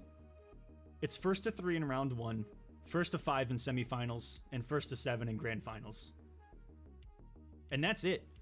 That's as simple as it is, as simple as it needs to be. We all have minimal downtime, maximum games, and maximum fun. And I couldn't have asked for anything better here in the very first kickoff for season number 2. Game 6-6 in grand finals. Oh yeah, baby. That's what I told you I wanted, and we got it. They made it happen. Stop it. Tomorrow is going to be MKX. Same time, same place. On Sunday, same time, same place, Mortal Kombat 11. So give us a follow. Give us a subscription. Support the Kolosseum, folks. This has been an Click down amazing below. event. This is where it's going to go down for 8 weeks straight, and then finales. Very exciting stuff all around. All the NetherRealms games, Injustice 2, MKX, and MK11. Very, very hype stuff all around. Also want to give a huge shout out to Caged Vendettas. It's going on right now. I'm going to be hosting into it, so if you stick around for just a minute on Twitch, I'll host into it. Everyone that watched on YouTube, thank you so much, because this was huge. Everyone knows that this has always been on my Twitch channel, but we as a team, you know, it's a team effort here at the Kolosseum, and I want it to be its own thing versus just attached to me. It's a team effort here. It's a great time, and thank you to everyone who supported these Kolosseum events over the past couple of years, and all the events that I know I've personally been a part of for even longer. What feels like a lifetime now has been dedicated to bringing our community together in events like this. And so I'm going to pass it along to Cage Vendettas after this stream. $2,000 on the line, MK11. And we thank you for being here for Injustice 2, our kickoff. You as well, Nikki. And I'm going to give you the floor here. Okay? Tell people about you. What do you got going on? Promote whatever you need to promote. The Kolosseum is yours. Take it away. It's been an absolute pleasure to be here with you guys commentating some Injustice 2. I love Mr. Aquaman. I love the NRS scene. I love Injustice. And you guys might primarily know me from Killer Instinct. I'm kind of the one of the community leaders for Killer Instinct by now, I think is a good way to put it these days. And I play a lot of Killer Instinct on stream, and I host my own tournaments as well. The KI World Cup is happening this December 11th. You can check me out in the KI World Cup. I'm going to be in the top 32 finale for that. And just make sure that you support KI. KI is alive and well, baby. Just like these older NRS games. Everybody wants to play MK9, MKX, Injustice 2. KI's 2013 game that has a huge community. So everybody, just all I can ask is play some Killer Instinct if you have the ability to. PC, Xbox One, whatever you got. Get Killer Instinct and enjoy it. Perfect push from Nikki right there. You host events from time to time as well. Definitely go check him out on Twitch. Thank you so much for joining us here tonight, Nikki. Hope you have a wonderful night. I got a couple more things to push real quick. The Cartesian project, guys, is made by one of our own community members. Check it out, playtcp.com. I'm going to put the link in the chat, in both chats right now, actually. Oh, yeah. So if you guys are watching, please do me a favor. Do me a favor. I'm going to throw a host over to Vendetta on Twitch, on YouTube. Thank you guys so much. This is going to be it for the night. But if you all can do me a favor, just click that link and check them out. It's a fast-paced, first-person 3D platforming game that will pit you against an endless collection of procedurally generated challenges. It is a awesome, like, if you watch the trailer during the commercial, it's a very big brain type of game. So if you like that kind of challenge, if you like, solving puzzles in a platform environment, it's a really crazy looking game. Go check it out, playtcp.com. Click that link. Check out their newly added Kickstarter. It's going to be up until the middle of December. We'll be promoting them. Just go check them out on us, guys. That's all we ask. Click that link. Let them know that we sent you, and support it, because, man, how cool is it that we got people in this community doing such crazy things, not just in the game, but out of them. So thank you guys over at the Cartesian Project, and wish you all the success with your game. Go check them out, guys. As far as the Kolosseum goes, tomorrow, MKX, if you guys want to sign up, go to smash.gg/Kolosseum. You can still sign up for MKX. It's oh, yeah. Sign-ups are open until the hour before we start at 4 p.m. Eastern. And the beauty about this format, guys, is that you can actually still show up late and be able to start playing. I had players show up an hour late today. They were able to just go in and start playing, and they made top 8 here. Yep. That's pretty true. That's very true. Sign up if you can, guys. MKX. I want to see runs and runs and runs and some more runs. And joining me on the microphone for that is someone coming out of a little bit of a break from what it seems, but it's going to be Michelangelo, who was commentating before even I was back in the day. So we got Michelangelo joining me for MKX. Yeah, that's the OG MKX commentator right there. No, that's not the OG. That's the OG. So if you guys would like to see some MKX, join us tomorrow. Pool start at 4. Top 8 starts at 7 Eastern. Same thing with MK11 on Sunday. But again, don't forget to tune into those other events if you want to watch some MK11, Cage Vendettas, all that fun stuff. Check us out at Kolosseum.gg. Check out the store. There's lots of ways to support us here. But, the primary way is just to watch. So thank you, guys. Thank you so much. We appreciate it. And I'm going to end it there and say goodnight to all of you. And we'll see you tomorrow for MKX. Peace. Oh, yeah. Have a great night, everybody. The Kolosseum Season 2 is brought to you by pixelpro.io.